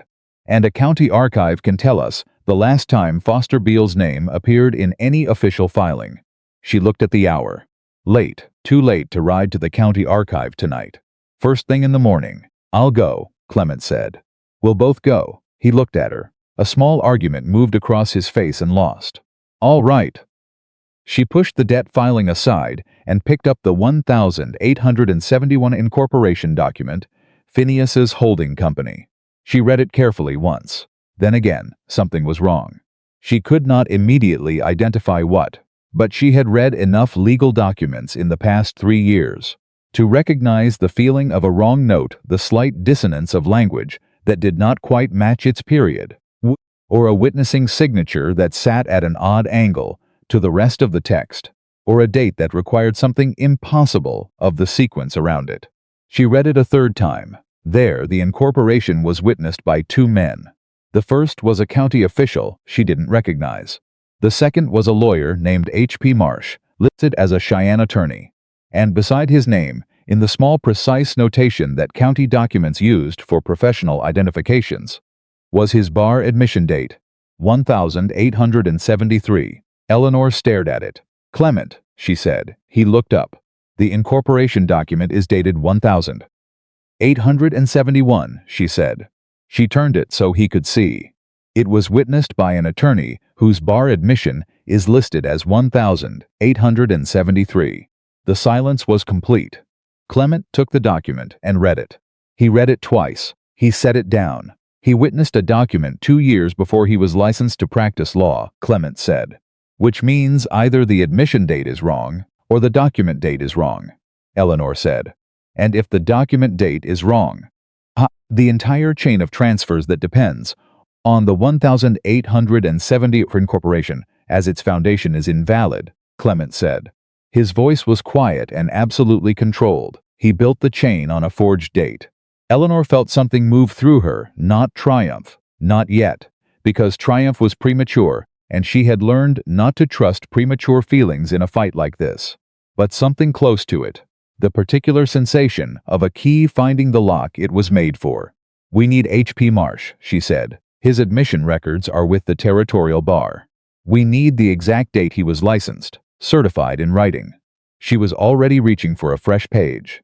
If his admission date confirms 1,873, the incorporation document is exposed. And if the incorporation is forged, every transfer after it crumbles. That's 3 documents down, Clement said. The Beale transfer, the incorporation, and then whatever comes apart when those fall. The whole chain, Eleanor said. All 5 steps. Because Phineas built them sequentially, each one depends on the one before it. If step 3 fails, steps 4 and 5 have no foundation. She looked at the clock on the wall. 2 in the morning. She had to be up and riding by 6 to reach the county archive when it opened. You need to sleep, Clement said. So do you. I sleep 4 hours and I'm fine. You've been awake most of the last 3 days. I'll sleep when Phineas is dealt with. Clement gave her a look. It was not a hard look, not commanding, not disapproving, just the look of a man who had noticed something and was deciding how much to say about it. Clara used to do that, he said. Eleanor stopped. Run past the point where she needed to stop, he said. She said sleep felt like surrender when something wasn't resolved. A pause. It's not surrender, it's maintenance. You can't think clearly on no sleep, and tomorrow needs clear thinking. Eleanor looked at him for a moment. She wanted to push back. She recognized, with the self-awareness of a woman who had argued with herself, across 4 miles of dark road 3 days ago, that the urge to push back was partly stubbornness, and partly the reflex of a person who had managed alone for so long, that accepting a reasonable observation from someone else still felt faintly like capitulation. She put the pen down. 2 hours, she said. 4. 3. 3.5, Clement said, and the corner of his mouth moved. Not quite a smile, but enough she slept. He was right, she needed it. When she woke at 5:30, the ranch was already making its morning sounds, and Clement was in the kitchen with coffee and 2 horses already watered and saddled in the yard, and she stood in the doorway for a moment, looking at that fact that he had done all of it without being asked, without being thanked yet, simply because it was what was needed next, and felt something in her chest that she was running out of ways to avoid naming. They rode to the county archive in the blue early light, and the archivist, an older woman named Mrs. Tate, who had been keeping the county records for 22 years, with the focused dedication of someone who believed that documents were the conscience of civilization, looked at them over her reading glasses, with the alert expression of a woman who recognized that what she was being asked to find mattered. Foster Beale, she said, writing the name down. And what years do we want? Anything after 1852, Eleanor said. Any county filing, any registered document, any court record with his name on it. Mrs. Tate disappeared into the back. She was gone for 35 minutes. Eleanor sat on the bench in the waiting room and did not fidget because she had learned long ago that fidgeting was wasted energy. But she was aware of Clement beside her, with the particular bodily awareness of someone who has started to know another person's physical presence as a fixed point. Mrs. Tate came back. After June of 1852, she said, there is no record of any kind bearing the name Foster Beale in this county. She set a ledger on the counter. His last recorded activity was a tax assessment in April of that year. Nothing after. Eleanor looked at Clement. Nothing, she said. Meaning the 1863 transfer bearing his name is a signature from a man who had not existed in this county for 11 years, Clement said. With your county registration showing the transfer, Eleanor said to Mrs. Tate, would that require the signatory to be physically present in the county? For a registered land-related document in 1863, yes. It would require either physical presence or a notarized proxy filed simultaneously. Mrs. Tate looked at her steadily. I have no proxy filing. Eleanor exhaled slowly. We need a certified statement, she said. I'll have it written by noon, Mrs. Tate said. She paused. Mrs. Yarrow, I've worked in this office for 22 years. I've seen a lot of filings come across this counter. This, she tapped the copy of Phineas's chain, doesn't smell right. It never did. I'm glad someone's looking at it properly. Eleanor met her eyes. Thank you. The territorial bar admission records took an additional 2 hours and a rider sent north, but by mid-afternoon they had it a certified statement from the Bar Association's registrar confirming that H.P. Marsh had been admitted to practice in Wyoming Territory in September of 1873, not 1871, not earlier. 1873. 2 years after the document he had supposedly witnessed. Eleanor held both certified statements in her hands, Mrs. Tate's and the bar registrar's, and felt the weight of them, the beautiful, irrefutable, documented weight of 2 facts that could not be argued away. Phineas's chain was broken in 2 places simultaneously. We take this to a judge, she said. Judge Haverford. Not Haverford, Eleanor said immediately. We go above him. Territorial court. What Phineas has done isn't a local matter anymore. It's fraud filed in multiple county offices, a forged debt claim, a fabricated witness, a systematic attempt to subvert the legal process across multiple jurisdictions. She looked at Clement. We ask for a territorial circuit judge. Someone Phineas hasn't had time to reach. Clement was quiet for a moment. That's a harder filing to make. More formal. We'd need an attorney. Do you know one? He was already thinking. There's a man in Laramie. Thomas Whitfield. He argued a case in the Territory Supreme Court 2 years ago about forged land claims. He won. He paused. He doesn't come cheap. I have $400, Eleanor said. I have more than that, Clement said simply. Eleanor looked at him. This is my fight too, he said, before she could object. My land they came after, my name they tried to use. Don't make it difficult to help you. She held his gaze for a moment. She thought about the 4 miles she had walked in the dark, asking for exactly this, someone to stand beside her, and the absurdity of resisting it now. All right, she said. They sent a rider to Laramie that afternoon with a letter for Thomas Whitfield, and while they waited for a response, Eleanor organized every document they had built over the past 72 hours into a clear, sequential case file. Holt's recanted testimony, the feed merchant's payment records, Mrs. Tate's certified statement, the bar registrar's letter, the timeline of Phineas's approach to Clement 8 months ago, Pete's witness statement. It was, she thought, looking at it, laid out in order on the kitchen table, the most complete legal argument she had ever constructed. It was also, she recognized, not something she had constructed alone. Every piece of it had been touched by someone else's hand. Pete's memory, Mrs. Tate's records, the feed merchant's documentation, Clement's knowledge of the county, his contacts, his willingness to ride toward problems, rather than away from them, Whitfield's expertise, waiting in Laramie. The statement she had written while Holt sat across her table and found, at the last moment, enough conscience to tell the truth. She had always believed she worked best alone. It was something she had told herself so consistently over 4 years that she had stopped examining whether it was true. She was examining it now and finding that it was not, or rather, that it had been true for 4 years, because she had been alone, and that alone had not been a strength, but a circumstance she had made the best of. She was still thinking about this when the knock came at the front door. Not the back door this time, the front, in broad afternoon light. Without stealth, Clement answered it. The man on the porch was not someone Eleanor recognized. He was somewhere in his 60s, well-dressed, with the careful bearing of someone who was conscious of the impression they made. He was holding a hat in both hands. He said his name was Martin Aldous Crane. The name hit the room like a thrown stone. Clement went very still in the doorway. Aldous Crane was my grandfather, the man said. He spoke quietly, without aggression, the manner of someone who had thought carefully about how to begin. I've been in Wyoming for 3 days. I came from Sacramento. I'm a banker there now. I've been here before I grew up, partly here, spent summers with my grandfather as a boy. He glanced past Clement at Eleanor, then back. May I come in? Clement stepped back. Martin Crane sat at the kitchen table across from both of them, his hat in his lap, and looked at the documents spread between them with an expression Eleanor could not quite read.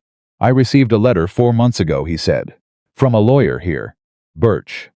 He informed me that my grandfather's estate had an outstanding debt note with an attached land claim, and that a company had acquired rights to that note, and that if I had any objection to the claim proceeding, I should file within 30 days, or be considered to have waived any interest.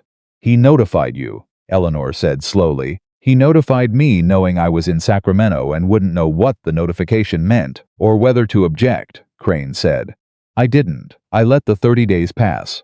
I didn't know what a Wyoming land claim meant from California. He looked at his hat.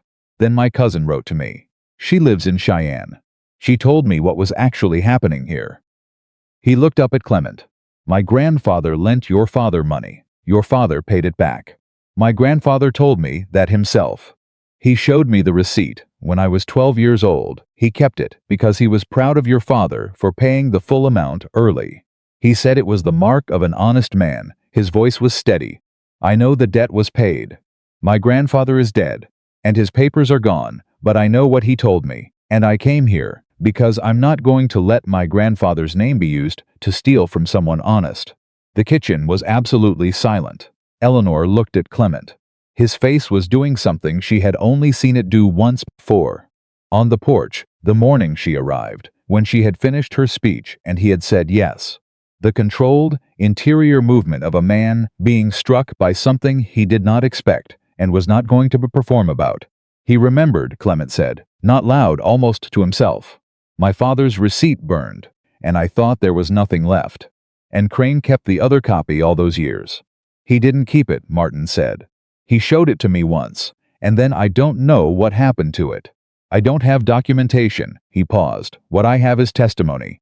I'm willing to swear in any court in this territory that my grandfather confirmed to me personally that the debt was paid in full. I'm a banker in good standing in California. I have no history with Phineas Whitmore. I have no reason to lie. Eleanor reached for her pen. Tell me exactly what your grandfather said, she said. Every word you remember, and when and where. Martin Crane looked at her. He looked at the organized papers, the case file, the evidence assembled piece by careful piece. You were going to beat him anyway, weren't you? He said. It was not quite a question. Yes, Eleanor said, but you just made it faster and cleaner. She held his gaze. Tell me what you remember, he told her. By the time he finished, Eleanor had 3 pages of notes, and the beginning of a sworn testimony that, combined with everything else they had built, would make Phineas Whitmore's fabricated debt claim not merely legally invalid, but provably, demonstrably, incontestably fraudulent. Not a technicality, not a procedural gap. Fraud documented, witnessed, certified, and testified to by the grandson of the man whose name had been stolen to execute it. Martin Crane signed the statement. Pete witnessed it. Eleanor added it to the file. When Martin left with Clement's hand extended, and the kind of handshake that carries more than gratitude, Eleanor stood at the kitchen window and let herself feel it. The full shape of what they had built, the 4 days of it, the sleepless hours, and the rides in the dark, and the careful, painstaking assembly of truth against a man who had spent years assembling lies. She felt Clement come to stand beside her. Whitfield writes back tomorrow, she said.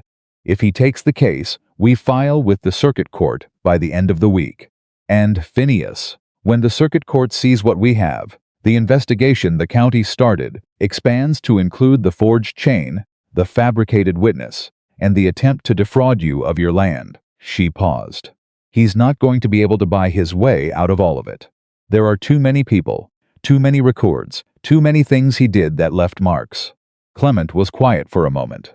Do you know what he said to me? Clement said. When he came to this ranch 8 months ago and made his offer, he said, a pause. Brief and deliberate, he said. Men like you die quiet, Yarrow. You ought to take what's offered before there's nothing left to take. Eleanor looked at him. Men like you, she said. Men who don't fight back, Clement said. He thought I wouldn't. He thought I'd take his money and stay out of it and let him do what he wanted because quiet men don't make trouble. He looked at the window, at the cedar trees visible through it. He was wrong about what quiet means. Eleanor watched his face. She had learned to read it now, the economy of it. The way emotion lived in the small adjustments rather than the large gestures. The way a tightening at the corner of his jaw said, more than most men's speeches. You're not quiet, she said. You're precise. There's a difference.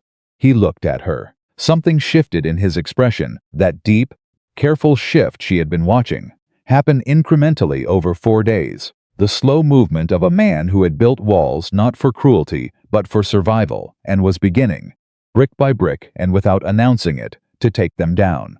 Eleanor, he said. She waited. When this is over, he said. Then he stopped. He started again. When Phineas is finished, and the courts have done what they're going to do, and there's nothing left to fight. He paused again, in the way of a man who knows exactly what he wants to say, and is being careful about how he says it. I want you to stay, not as a continuation of the arrangement, not as a practical extension of an existing structure. The simplicity of it was total. The directness of it was so unlike the oblique, managed way he had said everything else that she felt it in a completely different register below the practical level where she had been operating, below the legal and strategic where her mind had been living for 4 days, in the older and less manageable place where things that were true about a person actually lived. I want you to stay, he said again, not because of the land, not because you need the protection, because this place is better with you in it. Because I'm better. A pause. I didn't expect that. I want you to know I didn't expect it, and I'm not saying it because you did. I'm saying it because it's true, and I don't see the point of knowing something true and not saying it. Eleanor looked at him for a long moment. She thought about everything she had arrived at his door, carrying 3 mornings ago, the fear and the plan, and the practiced speech, and the 4 miles of dark behind her, and the 2 days of clock ahead. She thought about everything she had found inside his door. She thought about soup nearly boiling over, and fence posts, and a plate of food set down without ceremony, and a table covered in documents in the lamplight, and the word no said simply when she asked if he wanted her to leave. "I'm not going anywhere," she said. The words were quiet and clear and exactly true. He nodded. The way he nodded when something had been decided properly. The way he treated a fact that had been confirmed and could now be built upon. "Good," he said. He turned back to the stove. "Supper," he said. "You haven't eaten since morning." Eleanor laughed.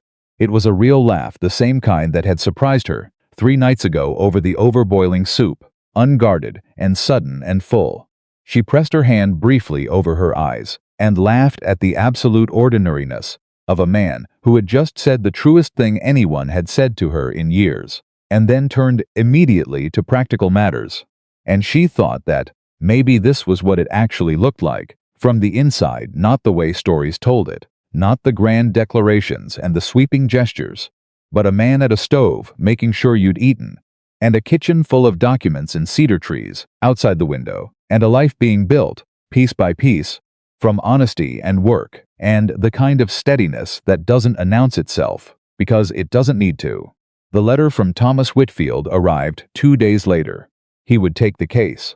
He had looked at the summary they had sent, and his reply was 3 paragraphs, and the last one said, plainly, that in 20 years of territorial law practice, he had rarely seen a more thoroughly documented case of systematic fraud, and that Phineas Whitmore was going to have an extremely unpleasant winter. Eleanor read it twice. She handed it to Clement. He read it once. "Good," he said. She took the letter back, folded it, placed it at the front of the case file. Outside, Pete was working the south fence line. Martin Crane's testimony was signed and witnessed and waiting. Mrs. Tate's certified records were in order. The bar registrar's letter was confirmed. Grady Holt's recantation was documented. The feed merchant's payment records were in hand. Everything was ready. Eleanor looked at the file. She thought about 3 years of fighting alone, of managing 80 acres with no help and no backup, and the particular exhaustion of being both the defender and the defended, the strategist and the one under attack. She thought about what it had cost her, not the money or the time or the sleep, but the other thing, the quieter thing, the slow erosion of the belief that anyone would stand beside her, without requiring something she couldn't afford to give in return. She thought about a door that had opened before she finished knocking. She picked up the case file. She put it in the satchel. She buckled the satchel closed. Whatever came next, they were ready. Thomas Whitfield arrived on a Thursday. He was not what Eleanor had expected, not that she had spent much time forming expectations, because the days between sending the rider and his arrival had been consumed entirely by preparation, by the final organization of documents, by Eleanor going through the case file a 4th time, and then a 5th looking for anything she had missed, any gap Phineas's people might find and widen. Whitfield was a compact man in his 50s, with sharp, unhurried eyes, and the particular manner of someone who had spent decades in courtrooms and had long ago stopped being impressed by things that were meant to impress him. He sat at Clement's kitchen table and read through the complete case file, without speaking for 40 minutes, while Eleanor and Clement waited on opposite sides of the room, and when he finished, he closed the file and looked up. "In 20 years," he said, "I have seen 3 cases of fabricated debt chains filed against legitimate landowners in this territory. Phineas Whitmore's is the most elaborate and the most sloppily executed, which is a combination I find genuinely instructive." He looked at Eleanor. "The incorporation date error is remarkable. It suggests he built the early layers of the chain years ago, when he had time to be careful, and then added components recently under pressure. The H.P. Marsh witness signature is the kind of mistake a man makes when he's improvising under a timeline he didn't choose. He didn't expect the guardianship to fail, Eleanor said. No. He expected to have your land through legal guardianship before anyone looked closely at his backup plan. Whitfield tapped the file. When you stopped the petition, he deployed the backup before it was fully ready. He looked at both of them. That error is what makes this case as strong as it is. The rest, the Holt recantation, the Beale gap, the Crane testimony, those are substantial. But the bar admission discrepancy is what no judge with any integrity can explain away. And it directly implicates the incorporation document that every subsequent transfer depends on. He set his hands flat on the table. I want to file in front of Judge Caldwell in Laramie. He's the circuit judge who handled the Sheridan County fraud case 2 years ago. He has no connection to Phineas and a documented history of taking forged land claims seriously. How long? Clement said. Filing to first hearing, 2 weeks at most. Caldwell moves fast on fraud claims because he understands that delay favors the party who is already in wrongful possession. Whitfield looked at Clement. The debt claim gives Phineas theoretical grounds to attempt an injunction against your land use, while the claim is pending. He hasn't filed one yet, which tells me either he's waiting to see how we respond, or his lawyer has told him an injunction is a losing move given what we have. Or he's preparing something else, Eleanor said. Whitfield looked at her. A slight appreciative adjustment of expression. Or that, he agreed. What makes you think so? Because in 4 days of fighting, this man, every time we resolved one front, he was already moving on another, she said. He doesn't stop, he recalibrates. She looked at the file. We've broken his debt chain. He knows we have the Crane testimony. He knows Holt has recanted. He knows the incorporation document is compromised. She paused. He has one thing left that we haven't been able to fully anticipate. Which is, the judge he originally paid, Eleanor said. Haverford. He has an investment in Haverford's cooperation, and Haverford has an investment in Phineas not being fully exposed. If Haverford makes any move to slow our access to Caldwell's court, a procedural challenge, a jurisdictional argument, anything that creates delay. I've dealt with Haverford before, Whitfield said. His voice had gone flat in a particular way. He's careful. He knows the line between influence and provable corruption. And he's always stayed behind it. But you're right, that he'll try something procedural. He was already thinking through it. She could see it in his eyes. I'll file simultaneously in 2 venues. If Haverford challenges jurisdiction, the Laramie filing stands independently. He can't block both. Good, she said. Whitfield looked between them at Eleanor and at Clement. At the table between them covered in the evidence they had built together. At the manner in which 2 people who had started this week, strangers, occupied the same room. He was a lawyer and lawyers read rooms. You 2 make an effective team, he said. It was a professional observation, not a personal one. We've had practice, Clement said. Whitfield left for Laramie the following morning with the complete case file. 2 copies of every certified statement, and a letter from Eleanor authorizing him to act on her behalf and on Clement's regarding the fraudulent debt claim. She stood in the yard and watched him ride out and felt the particular sensation of having handed something critical to someone else's hands. Not helplessness, which she had spent 4 years training herself out of, but the mature version of trust, which required the same courage without any of the control. He's good, Clement said beside her. He'd better be, Eleanor said. She was not afraid of the outcome. That was the thing she noticed as she walked back inside the absence of fear. Not because the danger had passed, because it hadn't, not fully, not yet.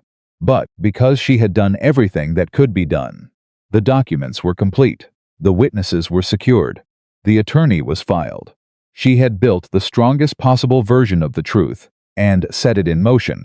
And what happened next would have happened within a process that operated on evidence and record, rather than on Phineas Whitmore's money and connections alone. She had done enough. She could feel that she had done enough. What she had not expected was Phineas himself. He came 3 days later. Not Birch, not a rider with a message. Phineas Whitmore in person, arriving at the front gate of Lone Cedar Ranch on a gray morning with no lawyer beside him and no document in his hand. which was in some ways more alarming than any legal filing, because a man who stops sending lawyers and comes himself has moved past strategy into something rawer and less predictable. Eleanor was in the yard when he arrived. Clement was at the stable, 20 feet away, visible but not yet moving. Phineas looked older than the last time she had seen him, clearly older and diminished, as though the architecture of his confidence had begun to show stress fractures. His coat was good, but he had not slept well, and it showed in his face, in the pale, tight quality of it, in the eyes that had the restless, recalculating look of a man who has been sitting with bad news long enough to start bargaining with it.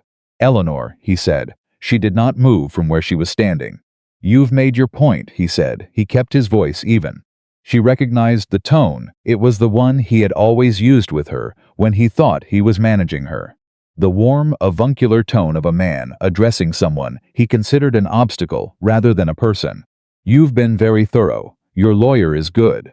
The circuit court filing is. I'm not going to pretend it isn't a problem." He paused. "But there's still time to resolve this without destroying each other."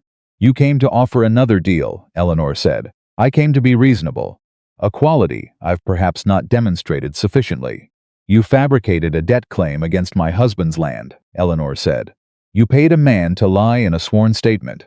You built a chain of forged documents going back 30 years. You've been attempting to steal my father's property for 3 years through bribery, manipulation, and fraud." She tilted her head slightly.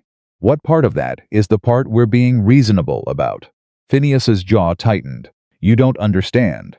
"I understand all of it," Eleanor said. Her voice was completely level. "I understand it better than you do at this point, because I've spent the last week reading every document you filed with a lawyer who has tried cases in territorial Supreme Court. I understand exactly what you did and how you did it and how much of it is documented and what it means for you when Judge Caldwell sees it." She looked at him. "So I'll ask you again. What are you here to offer?" Phineas looked past her at Clement, who had walked over from the stable and was standing 10 feet behind Eleanor, his presence quiet and entirely immovable. "Full withdrawal," Phineas said finally. "The debt claim against Yarrow's ranch dropped today. The marriage challenge withdrawn. A signed statement from me confirming the validity of your ownership of the Whitmore property, witnessed and filed." He paused. "In exchange for your lawyer standing down from the circuit court filing."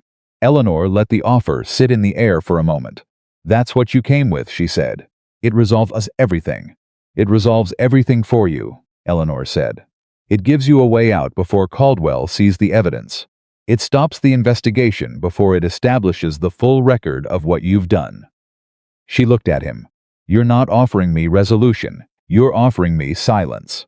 You want me to take what was already mine and call it a settlement so that the fraud, the forgery, the bribery, the paid witness, none of it goes into a public court record."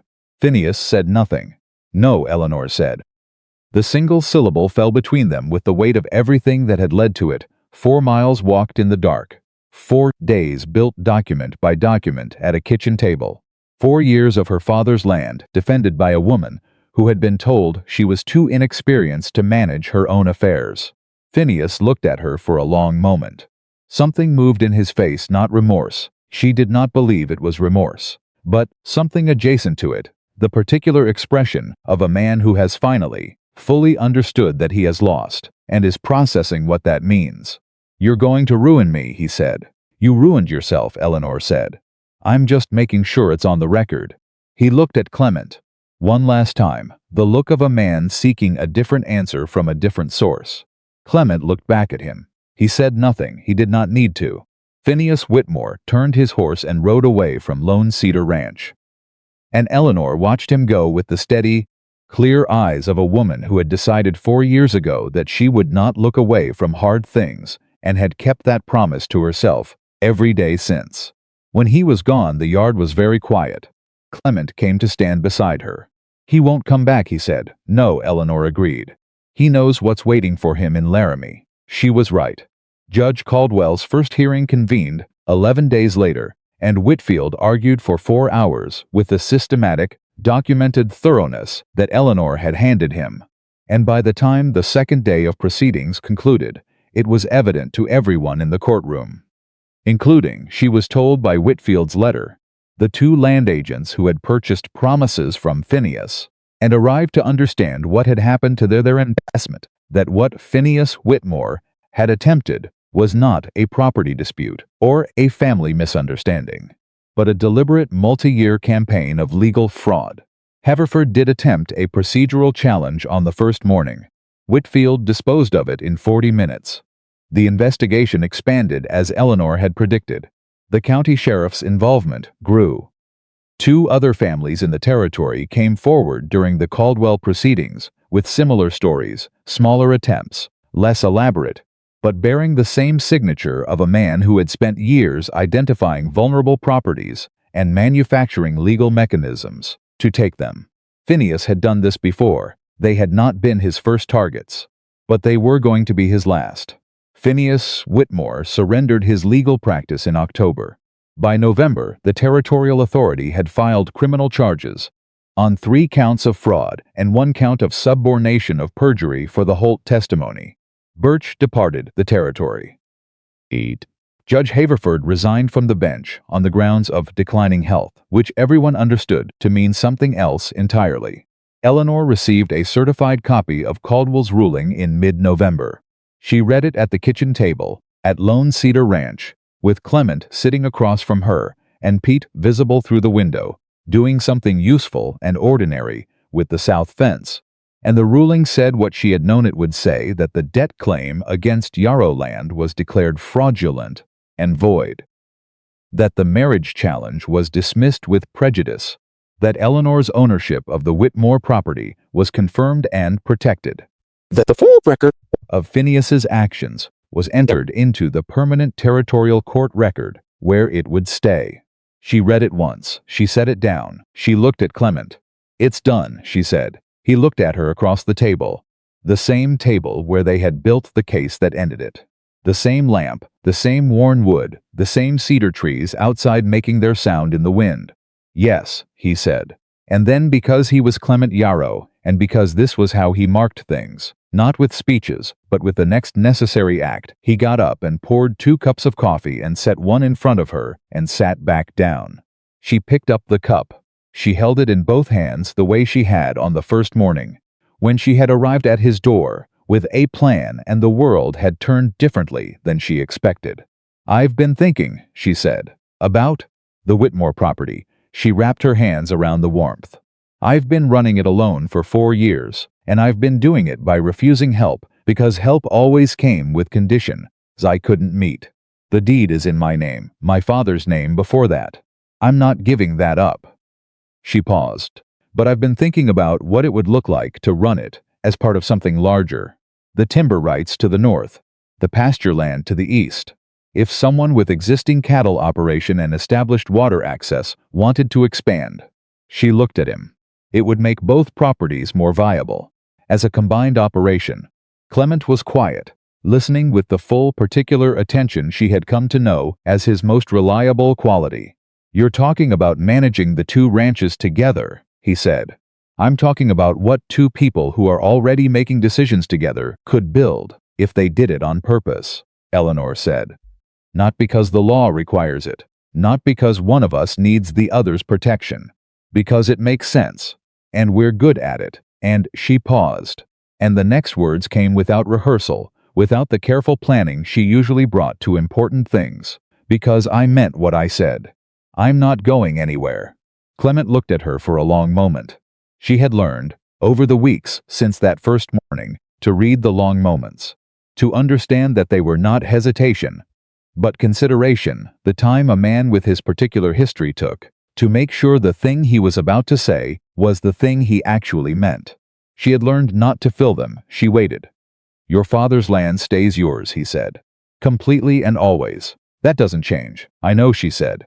"And any arrangement we build, how we run it, how we decide things, what we do with what it produces, we decide together." "Equal say, I assumed," she said. He nodded that slow, definitive nod. "Then yes," he said. "Let's build it." Eleanor felt something settle into place inside her, not a falling into, not a surrender, but a settling. The way a structure finds its level. the way two load-bearing walls find each other across a span and hold something up between them that neither could hold alone. She reached across the table and put her hand over his. He turned his hand over and held hers. They sat like that for a moment, in the kitchen of Lone Cedar Ranch, with the coffee going warm between them and the certified ruling on the table and the cedar trees outside and the whole of Wyoming autumn around them, wide and cold and full of light. "There's something I need to tell you," Clement said. She looked up. "When you came to my door that morning," he said, "I told you I understood enough, that I didn't need to hear the rest. I remember. What I didn't tell you was why." He looked at their hands on the table. "I'd seen you ride past this property 100 times in 4 years. Working, managing, hauling feed, and checking fence lines, and doing everything alone that two people should be doing. I'd watched you refuse every offer of help, 'cause every offer came with something attached." He paused. "When you knocked on my door before sunrise with a plan, and not a single tear in your eyes, I thought that woman has been fighting alone for long enough. Whatever she's asking, the answer is yes." He looked at her. "Not because I pitied you, because I recognized you." Eleanor was quiet for a moment. "Recognized me," she repeated. "As someone who knew what it cost to keep going, when the going was genuinely hard," he said. "As someone doing it anyway." A pause. "I've been that person. I know what it looks like." Eleanor thought about 6 years of a man waking up in a house that used to hold a different life. She thought about endurance being its own kind of courage. Not the dramatic kind, not the kind that got recorded, but the daily, unglamorous kind of getting up and working, and maintaining and continuing until something new found its way through the door. "We're quite a pair," she said. "We are," he agreed. She laughed. He almost smiled. The cedar trees moved in the wind outside. The months that followed had the quality of something being built with care, not rushed, not forced, but deliberate. Pete hired his friend, a steady man named Cal, and the two of them managed the combined workload of both properties under Eleanor's direction, with an efficiency that the Whitmore land had not seen since her father's foreman left.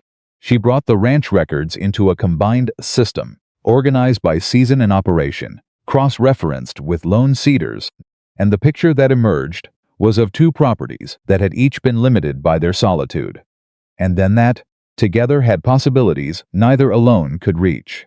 She planted things. This was what Clement noticed first, not the organizational improvements, not the efficiency gains, not the business decisions she made, with the clear-eyed practicality that had characterized everything she did.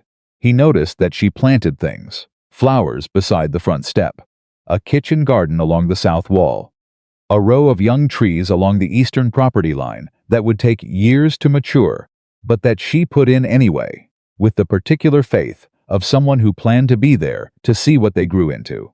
"You're staying," he said, one evening, watching her come in from the garden with dirt on her hands.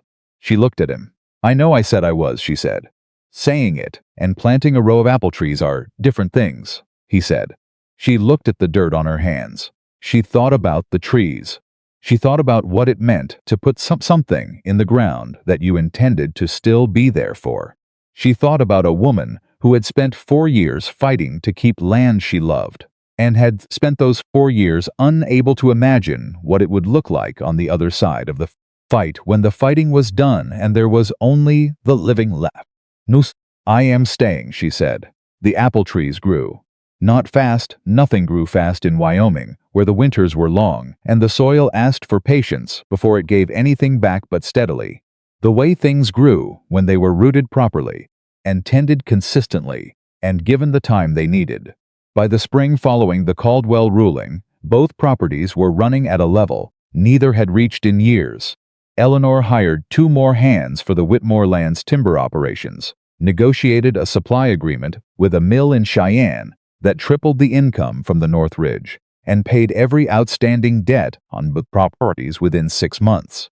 She did this with the systematic competence of a woman who had been managing on nothing for 4 years and found something to manage for 4 years. Made the work she already knew how to do remarkably more effective. Clement watched all of this with the quiet pride of a man who had no desire to take credit for what someone else had built, but understood that he had been, in some way, the space where it had been possible. He had given her a door. She had walked through it and built something on the other side. That was enough. That was, he thought, exactly right. One evening in late spring, he came in from the north field to find Eleanor at the kitchen table, not with documents this time, but with a letter, a personal letter, handwritten, from Martin Crane in Sacramento, who had written to say that he'd told his grandfather's story to his children, that they'd been glad to know it, that Aldous Crane had always said the Yarrow family was the measure of what honest men looked like, and that Martin was glad the record had been corrected. Clement read the letter. He set it down. He was quiet for a long moment, the kind of long moment that Eleanor had learned to give him, the one that was not hesitation but depth. "My father would have liked knowing this," he said finally. "I think he knew," Eleanor said. "I think a man who paid a debt early and in full already knew what kind of man he was. He didn't need the record." Clement looked at her. "But it helps," he said, "to have it on record." "Yes," she said. "It does." He folded the letter carefully and set it on the shelf above the stove, the shelf where Clara's photograph had been before the fire, the shelf that had been empty for 23 years. He set the letter there like a thing that deserved a place, like a thing worth keeping. Eleanor watched him do it, and understood something she had not fully articulated before, that this was what love looked like in a man like Clement Yarrow. Not in the declarations, though he had made one, not in the gestures, though he made those too, in his particular unannounced way. It was in the things he kept, in the care with which he treated what mattered, in the letter set on a shelf that had been waiting to hold something again. The summer came, and then another winter, and then a spring that brought more rain than usual, and a better hay crop than anyone had seen in 6 years. And Pete and Cal and 2 other hands worked both properties, with the settled rhythm of people who had found a place to be useful, and Lone Cedar Ranch was no longer a workplace that happened to be a house, but a home that happened to be a working ranch. And Eleanor Whitmore, Eleanor Yarrow, as the county records had her, as she had begun to think of herself with the small internal resistance that had been there at the beginning, was no longer a woman fighting to keep something. She was a woman building something. That was different. That was everything. There was a morning in the second summer when she stood at the edge of the eastern property line, where the new timber operation had begun, and looked back at Lone Cedar Ranch across the distance, and felt the full span of what they had made. The house with the garden beside it, the stable with 4 horses instead of 1, the fence lines sound and maintained, the cedar trees standing as they always had, which was the only thing that had not changed, because some things were there before you arrived, and would be there after, and the task was not to create them, but to be worth standing next to them. Clement came up beside her. He had ridden out to check on the North Ridge water assessment and was heading back. He stopped when he saw her standing there. He followed her gaze back to the ranch. They stood there for a moment, the 2 of them looking at what they had. "I walked 4 miles in the dark," Eleanor said, "to ask a man I barely knew to save my future." "You walked 4 miles in the dark," Clement said, "and saved your own future. You just let me stand next to you while you did it." She looked at him. He was looking at the ranch with the settled, quiet expression of a man who had made peace with his life, not resigned peace, not endurance, but the real kind, the kind that comes from having something to look at, that you helped make, and that will be there tomorrow. She reached over and took his hand. He held it, the way he had held it at the kitchen table. The morning the ruling came without ceremony, without drama, without needing it to be more than what it was. A woman who had asked for one thing and been given something larger. A man who had thought his life was behind him and discovered it was still ahead. 2 people who had learned, in the hard and particular way that Wyoming taught everything, that strength was not the absence of need, but the courage to know what you needed, and the wisdom to recognize it when it came to your door.